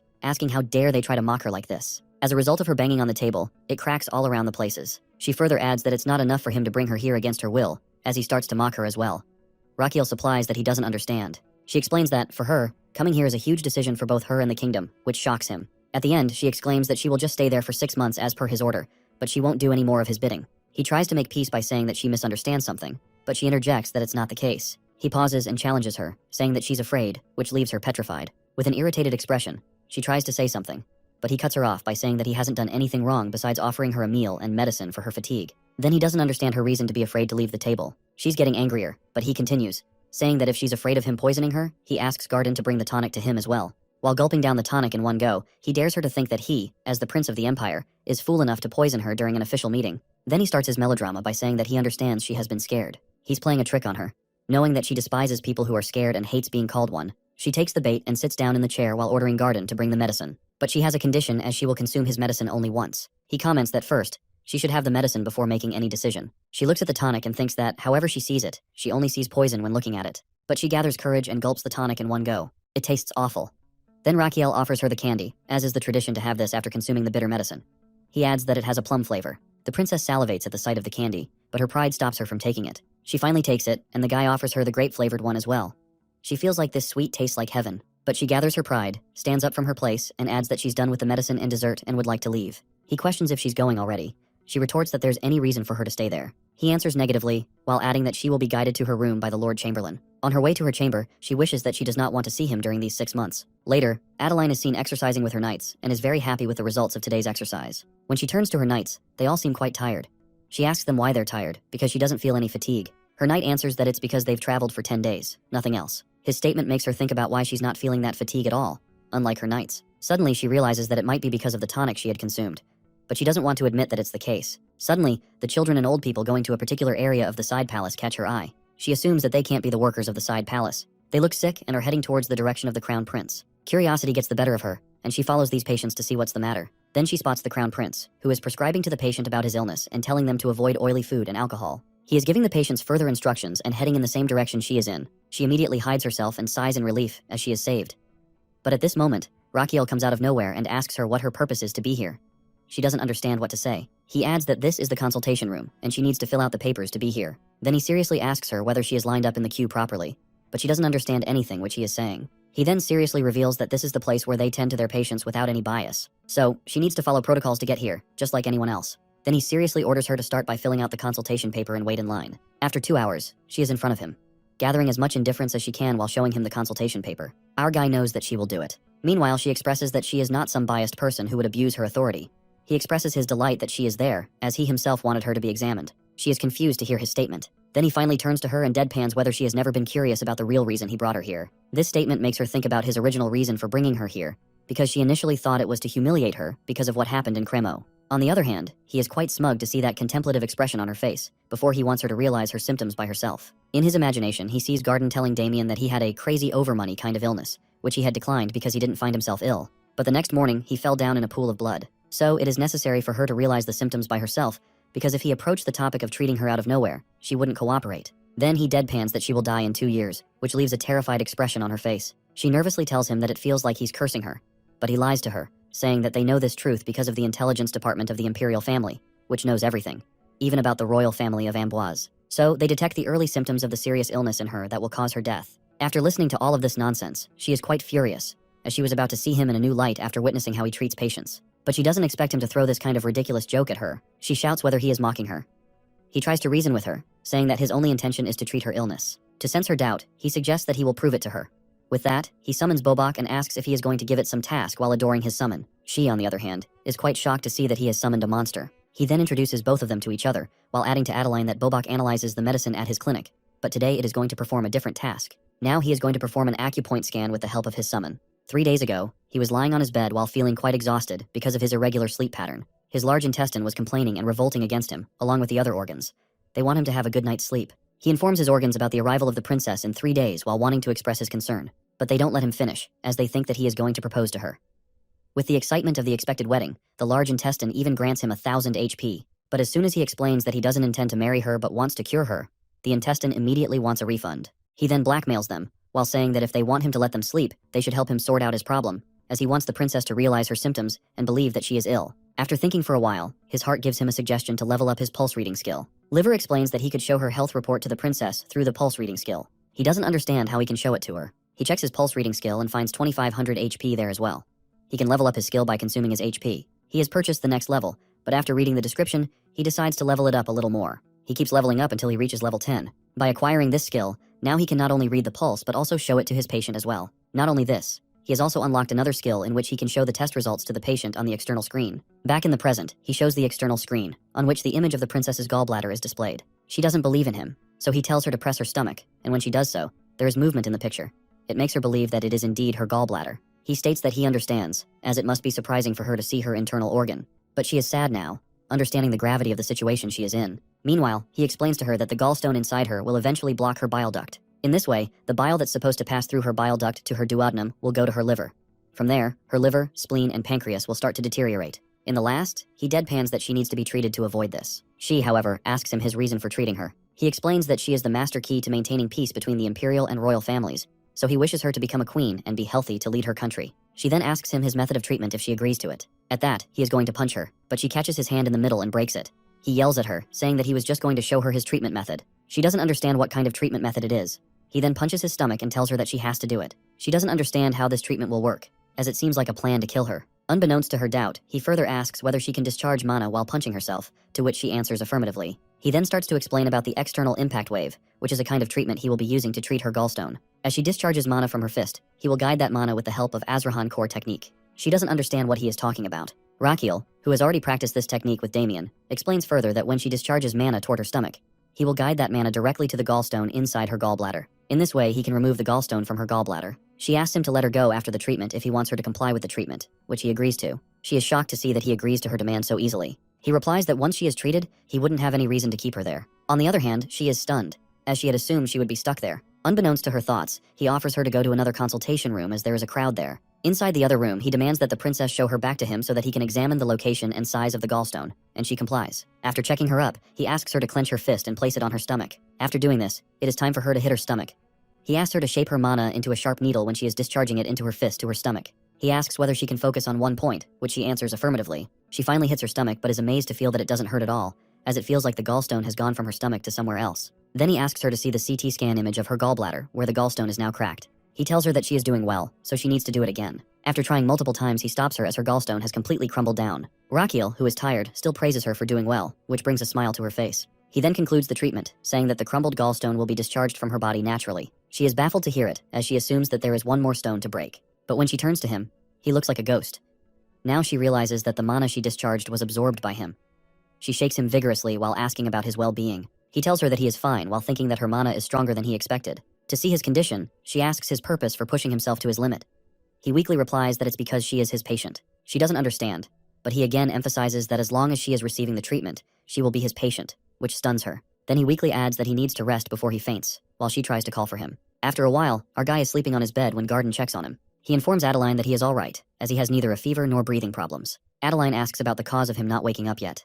He answers that it is because his body is naturally weak, and on top of that, he pushed it to its limit. She tries to apologize for it, but Garden shakes his head, adding that Rakiel had told him in advance that he might faint, so she shouldn't think too much about it. Seeing her confused expression, he explains that it is a common occurrence for our guy to put others before himself. Garden also expresses his worry about his master in this regard. Listening to everything, her sharp edges soften as she realizes she was too shallow not to trust someone as good-hearted as Rakiel. Seeing her response, his system informs him that, although his actions were purely selfish, his devotion deeply affects his patient's heart. Not only this, his act of sincerity and devotion will bring a positive change in the future, possibly referring to the prevention of war. Now he has formed a patient-doctor bond with Adeline, as she will no longer question her medical treatment in the future. With a soft expression, she holds his hand. Seeing this, his organs try to stop her, believing she is deceived by him. At the same time, his intestine grants him 1500 HP for his actions. Meanwhile, Garden also notices her holding Rakiel's hand, and a green light appears above his head as a sign of a possible relationship between Adeline and Rakiel. When Rakiel is well rested, he meets her, and she immediately asks about his well-being. He answers that he was fine to begin with, and asks what he said before fainting. She tries to tease him, adding how emotional he became, while saying that she is now his patient.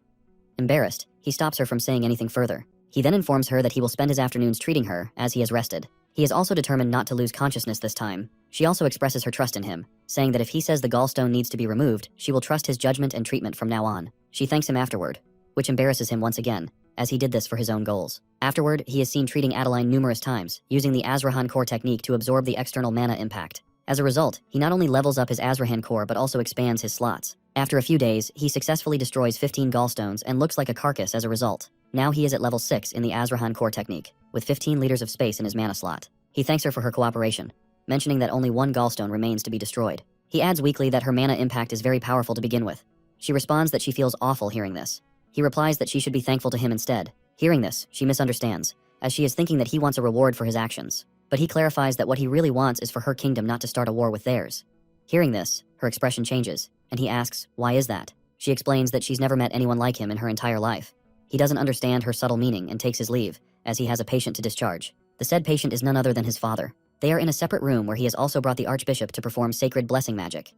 The next moment, after receiving the blessing, the emperor sits up. He asks for a piece of paper, as he doesn't have much strength to speak. After reading the contents of the paper, he is completely stunned. The emperor asks which date he chose to go with the princess, while mentioning that he heard about him visiting her while he was lying in bed. On the other side, the prince doesn't understand a thing his father is implying. His father reveals that he is talking about the princess of Amboise. He starts to say that he doesn't know what he told the envoy of Amboise to convince him to send their princess here. But it is irresponsible on his part to proceed with the matter of marriage without any consultation when he is going to be emperor one day. Now our dude thinks about everything as how everyone in the palace looks at them and realizes that everyone assumes that there must be something going on between them. He contemplates this for a moment and concludes that bringing up the matter of a non-existent war would be an absurd idea. So he exclaims that the emperor is right about his mischief, as he has taken advantage of his condition by bringing the princess here, only for him to be rejected by her in the end. The emperor is furious to hear that he was rejected after going to such lengths, and he dramatically tells the archbishop to heal him again. On the other hand, our guy is trying to slip away before his father's lecture gets underway. Before he can get away, his father catches him and gives him a long lecture about his responsibilities as crown prince. Meanwhile, the emperor's subordinates notice that his right nostril is twitching slightly, meaning the scolding is just a pretense, which means that he is, in fact, proud of his son. Our boy just wants this drama to end since he isn't even the emperor's son to deserve such warm treatment. To wrap it up, he tells his father that he understands everything and now needs to take his leave, as his patient is waiting for him. The emperor allows him to go. Before leaving, he reminds his father again to be careful, mentioning that someone tried to kill him, so he needs to stay extra cautious, and the emperor agrees. Meanwhile, a knight from Amboise is rushing toward the Magentano Empire to inform the princess about the current situation in her country. Inside the side palace, our boy is complaining to his patient that he was beaten 500 times, which means that he always fainted from the force of Princess Adeline's mana during her treatment. On the other hand, she insisted on one more hit so they could finally finish this off. He agrees with her, and at last, he has guided her mana to destroy her gallstone. This time, finally they've done it. His system congratulates him on withstanding those 501 external mana shockwaves. As a result, he has awakened the Azrahan martial technique known as indestructible. According to this technique, he can become indestructible for 5 minutes each day. His exhausted organs are thrilled to gain that skill and grant him 2200 HP. He then turns to the princess and informs her that she can't relax yet because her treatment isn't over. He realizes that if she developed a gallstone at such a young age, she could easily develop another one. He then asks Garden to bring Injinho decoction, which she needs to take consistently for 2 weeks. He also needs to check if her body will tolerate it well. At this moment, he gains a life bonus for successfully saving the princess's life. Beyond that, he has done it for peace, so she could ascend the throne and prevent war. He is happy, while thinking that he might finally enjoy a life of riches, but destiny seems determined to keep him on his toes. Just then, a messenger bursts through the door to inform him that Adeline received a message from her hometown.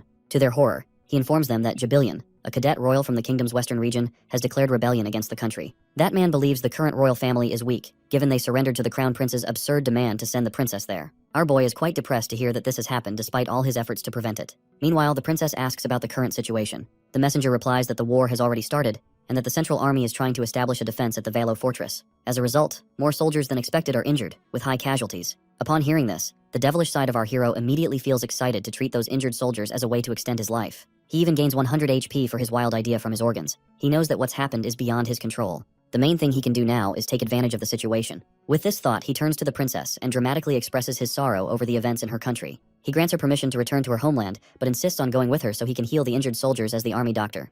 Hearing his words, she thanks him sincerely, which embarrasses him. To shake off the feeling, he tells her to prepare for their departure. The scene shifts to the army camp, where a carriage has just stopped, and a very fat man steps out, while complaining about how shabby the place is. It is revealed that this chubby person is none other than our crown prince, Rachiel, who is missing the comfort of his luxurious carriage. Beside him stand his 2 trusted men, Damien and Garden. Garden still insists that he go back to his empire, but when he calls him Your Highness, Rachiel warns him to use his new identity, by calling him Young Master Rihan. The scene flashes back to a few days earlier, when they had completed their preparations for departure. The princess sees Raquiel enter the room in the disguise of Rion Belkin. When he tells her to move, she questions his identity, not recognizing him in his disguise. When he replies that he is the crown prince, she doesn't believe him and asks the guard to arrest him. He finally convinces her by reminding her about their treatment sessions, a detail known only to the two of them, and she immediately recognizes that he is indeed the crown prince. Gardan also comes up behind him, affirming to the princess that he is indeed the crown prince. Our guy reveals that this new identity is granted to him by his father. It is revealed that he goes to his father to ask for permission to go to Amboise. He informs him about the ongoing civil war in Amboise, and expresses his intention to infiltrate their military operation under the guise of a military doctor. The emperor asks him what he hopes to gain by helping Amboise soldiers. He answers that he can observe their military tactics, command structure, and administration, while staying in the safe zone as a doctor. Now the emperor's nostril is twitching, which is a clear sign of his pride for his son. He knows his father will allow him to go, as he truly enjoys putting his son to the test. He tells everything to the princess, while adding that he transformed his appearance with the help of the palace mage, which is only an illusion. She also checks his documents, which identify him as a fallen noble with medical training with top score. On their way to Amboise, Damien asks about the clinic that both Gardan and Raquiel are leaving behind. Gardan informs him that Agnes is well trained to run the clinic for a few months, as they have spread the rumor that Raquiel is sick and needs rest. Noticing Damien's expression, Gardan asks what's on his mind. He expresses concern about whether Agnes is receiving bonus pay for the extra duty hours, which makes Gardan break into a sweat. Meanwhile, he's thinking that being a doctor isn't an easy feat. Finally, after a few days, they reach Amboise, and with Adeline's help, he is assigned to the rear camp for the wounded. Before heading to his duties, he hands Adeline the recipe for Injun Hotang and instructs her to take it regularly. When they enter the camp for the wounded, he's surprised to find no other medics besides himself. Afterwards, he's horrified by the condition of the soldiers. A man responsible for caring for the injured soldiers asks about their identity, as he assumes that they are superior officers. Raquiel introduces himself as the military physician, but the caretaker shows ignorance regarding his arrival. He then asks the caretaker about the current situation of the camp, and the caretaker indifferently replies that everyone inside is dead. He even glances inside to see if anyone is alive. Hearing this, Raquiel demands an explanation. The caretaker, as heartless as he seems, explains that they need to make space for the next batch of injured soldiers, and the only way to do so is when the injured who occupy the camp die. He even complains about how bothersome it is to clear the bodies. Raquiel doesn't like this one bit, as there's no way he's getting any life bonus from this situation. So he asks the caretaker to bring him to the commander of the camp. Meanwhile, the said commander is enjoying wine in his luxury tent when someone suddenly tries to strike him. He luckily dodges the attack and turns to face his assailant.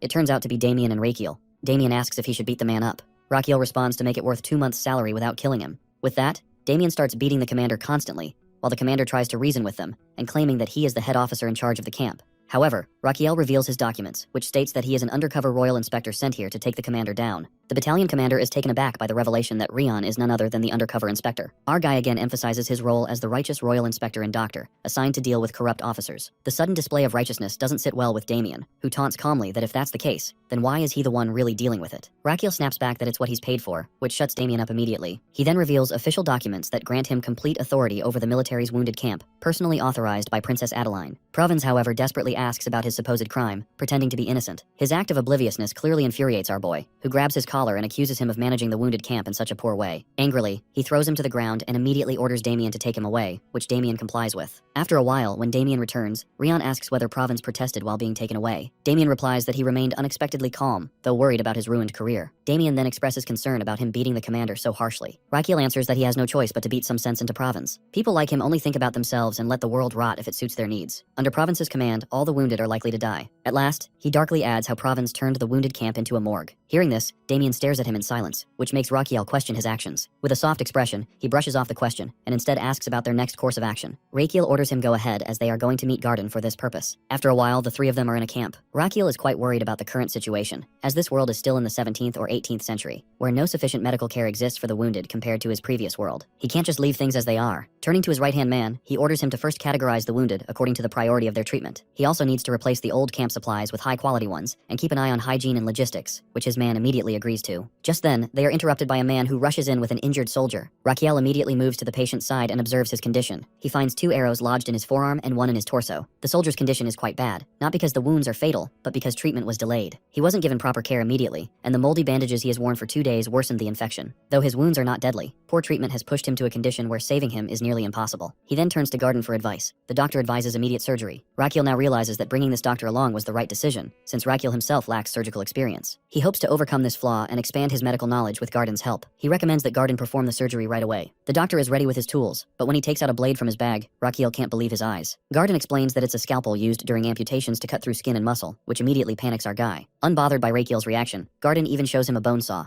explaining that it's used to cut through tough human bones to complete limb amputations as quickly as possible. Garden adds that the faster he performs these cuts, the less pain and bleeding the patient will suffer. Before Garden can show more of his horrifying tools, Raquel quickly asks about anesthesia. At first, Garden doesn't understand the word, but then realizes it refers to something that can reduce the patient's pain. For that purpose, doctors of this time mix high-potency rum with opium to numb the patient during surgery. Then he proudly brags about how he personally prefers vodka over rum because of its better taste. Looking at the heinous surgical tools laid out before him, Raquel asks what kind of surgery Garden is planning to perform. Garden replies that he is going to conduct an arm amputation. Hearing this, Raquel immediately tells him to hold his horses, saying that there's no way he's allowing such an operation. He knows that no matter what, he can't let his patient die. The first thing he does is assess the patient's condition. The wounds are infected, and the high fever is dangerously threatening his life. Besides, the patient doesn't have enough immunity or strength to endure surgery and survive. For this reason, he needs to find a replacement for anesthesia. He considers using the nerve disruption technique he once used on Agnes, but quickly rejects the idea because it can't completely eliminate pain. Then he thinks about Kuzman's poison, but it's far too risky to apply. Frustrated, he grits his teeth. At that moment, his internal organs jump in to help him. They taunt him to either let the patient endure the pain or find a way to reduce it during surgery. The stomach then suggests he awaken a new skill using all the HP he has earned so far. His internal organs even donate 100 HP to cheer him up, bringing his total to 4,900. Left with no choice, our guy knows this isn't the time to hoard HP, as this dire situation calls for a new skill. He begins checking the available skills. After browsing through several options, he spots a strange one called My Hands Are Healing Hands. When he opens the description, he discovers that this skill allows him to assist in alleviating the patient's pain. He realizes that he's found the perfect skill, almost like cheating for himself, which makes the others around him think he's gone mad under pressure. Still, he chooses the skill, which will let him reduce the patient's pain with the effect of anesthesia whenever he softly strokes the patient's body. The effect will grow stronger as the skill levels up in the future. He can't believe that all he needs to do is stroke the body to anesthetize the patient. He turns to his right-hand man and reveals that he's found a solution for anesthesia and they must prepare for surgery. Garden happily complies. Then he faces the patient and asks his name. The man answers that he's Private Dioff. Raquel assures him they are going to treat him. Dioff fears they'll cut off his arm, but Raquel repeats that this isn't the case. Dioff insists he's a positive man and would be okay if they cut his arm, but Raquel stresses they aren't going to do that. Still, Dioff keeps babbling about losing an arm or a leg. Having had enough, Raquel warns him to shut up, or he will definitely cut him down. He tells Garden to get ready for surgery, because he's going to use the anesthesia. Then, awkwardly coughing, Raquel starts singing, My Hands Are Healing Hands, which leaves the people around him visibly traumatized. He chants, and the skill begins to process. But because of his insincerity, it fails to activate. His eyes narrow in anger at the freaking system. He grits his teeth, determined to sing it right this time. With that, he starts his singing once again, and finally, the skill activates. The patient's pain begins to subside. Even the patient is in awe that he no longer feels pain in his side. Raquel continues singing, and the patient tells him that although it aches a little, it doesn't hurt the way it did before. Hearing this, Raquel grows more enthusiastic and keeps singing. Now it's time to check whether the anesthesia is working. To test it, he pinches the patient's injured area, and when the patient doesn't react, it means the pain has successfully subsided. He gives Garden the green signal that it's time to start the surgery. Their first step is to clean the wounds and re-stitch the poorly closed injury on the patient's side, which Garden immediately does. After a while, they successfully treat the wounds on the patient's torso and remove the arrows. Now it's time to treat his arm, so Raquel begins chanting again to anesthetize it. The patient looks worried, fearing his arm will be cut off. Raquel understands that his skill alone can't relieve the anxiety of someone going through surgery, as it can only numb the pain. He keeps chanting while ordering his subordinate to start treating the wound, assuring the patient that he's not going to cut anything. The next moment, he's surprised to see My Hands Are Healing Hands level up to the second level. With that, his pain reduction ability now equals 20% localized anesthesia. He keeps chanting, pinches the wound, and when the patient doesn't react, he realizes how effective the level up is. He signals Garden to begin the surgery. As the surgery continues, Raquel watches Garden work and feels truly impressed by his surgical skill. He notices that Garden's precise movements must come from a specialized technique. Now he understands how Garden became a royal palace physician at such a young age. Meanwhile, the onlookers are in quiet awe of Raquel's skill, how he managed to make their friend's pain disappear with just his bare hands. As Garden stitches the wound, the patient feels no pain at all. In that moment, everyone recognizes that Raquel is no ordinary physician and start calling him the miracle military physician. After a while, the surgery ends. Raquel turns to the patient and asks about his experience, and the man gratefully agrees that it didn't hurt. However, Raquel warns him that the real treatment starts now. He instructs him to take herbal medicine once the supplies arrive in 2 days. Dioff, however, is taken aback by his physician's kindness. Usually he's treated as a burden, someone who can't fight on the battlefield anymore and just consumes precious resources. But Raquel firmly tells him that a physician doesn't need a reason to treat his patients. It's his duty as a military physician to heal the injured soldier. No justification required. Hearing this, the patient bursts into tears and gives him a heartfelt thank you. Our sly hero, of course, does this partly to earn a little extra credit, though his friends are genuinely moved by his words. He dismisses the patient, instructing him to get some rest. As he's about to leave the camp, his internal organs applaud him for not needing a lie ticket for his latest trick. Having moved his patient and comrades with his words, his story spreads across the camp as a heartwarming tale. He's soon celebrated as a saint, remembered as the man who restored the wounded soldier's camp. The system rewards him with 5,000 HP for his achievement, raising his total to 5,400. 2 days pass. During this time, he performs several emergency surgeries with Garden. His reputation grows rapidly, and admiration for him spreads among everyone, raising his GPD points to 98. His skill,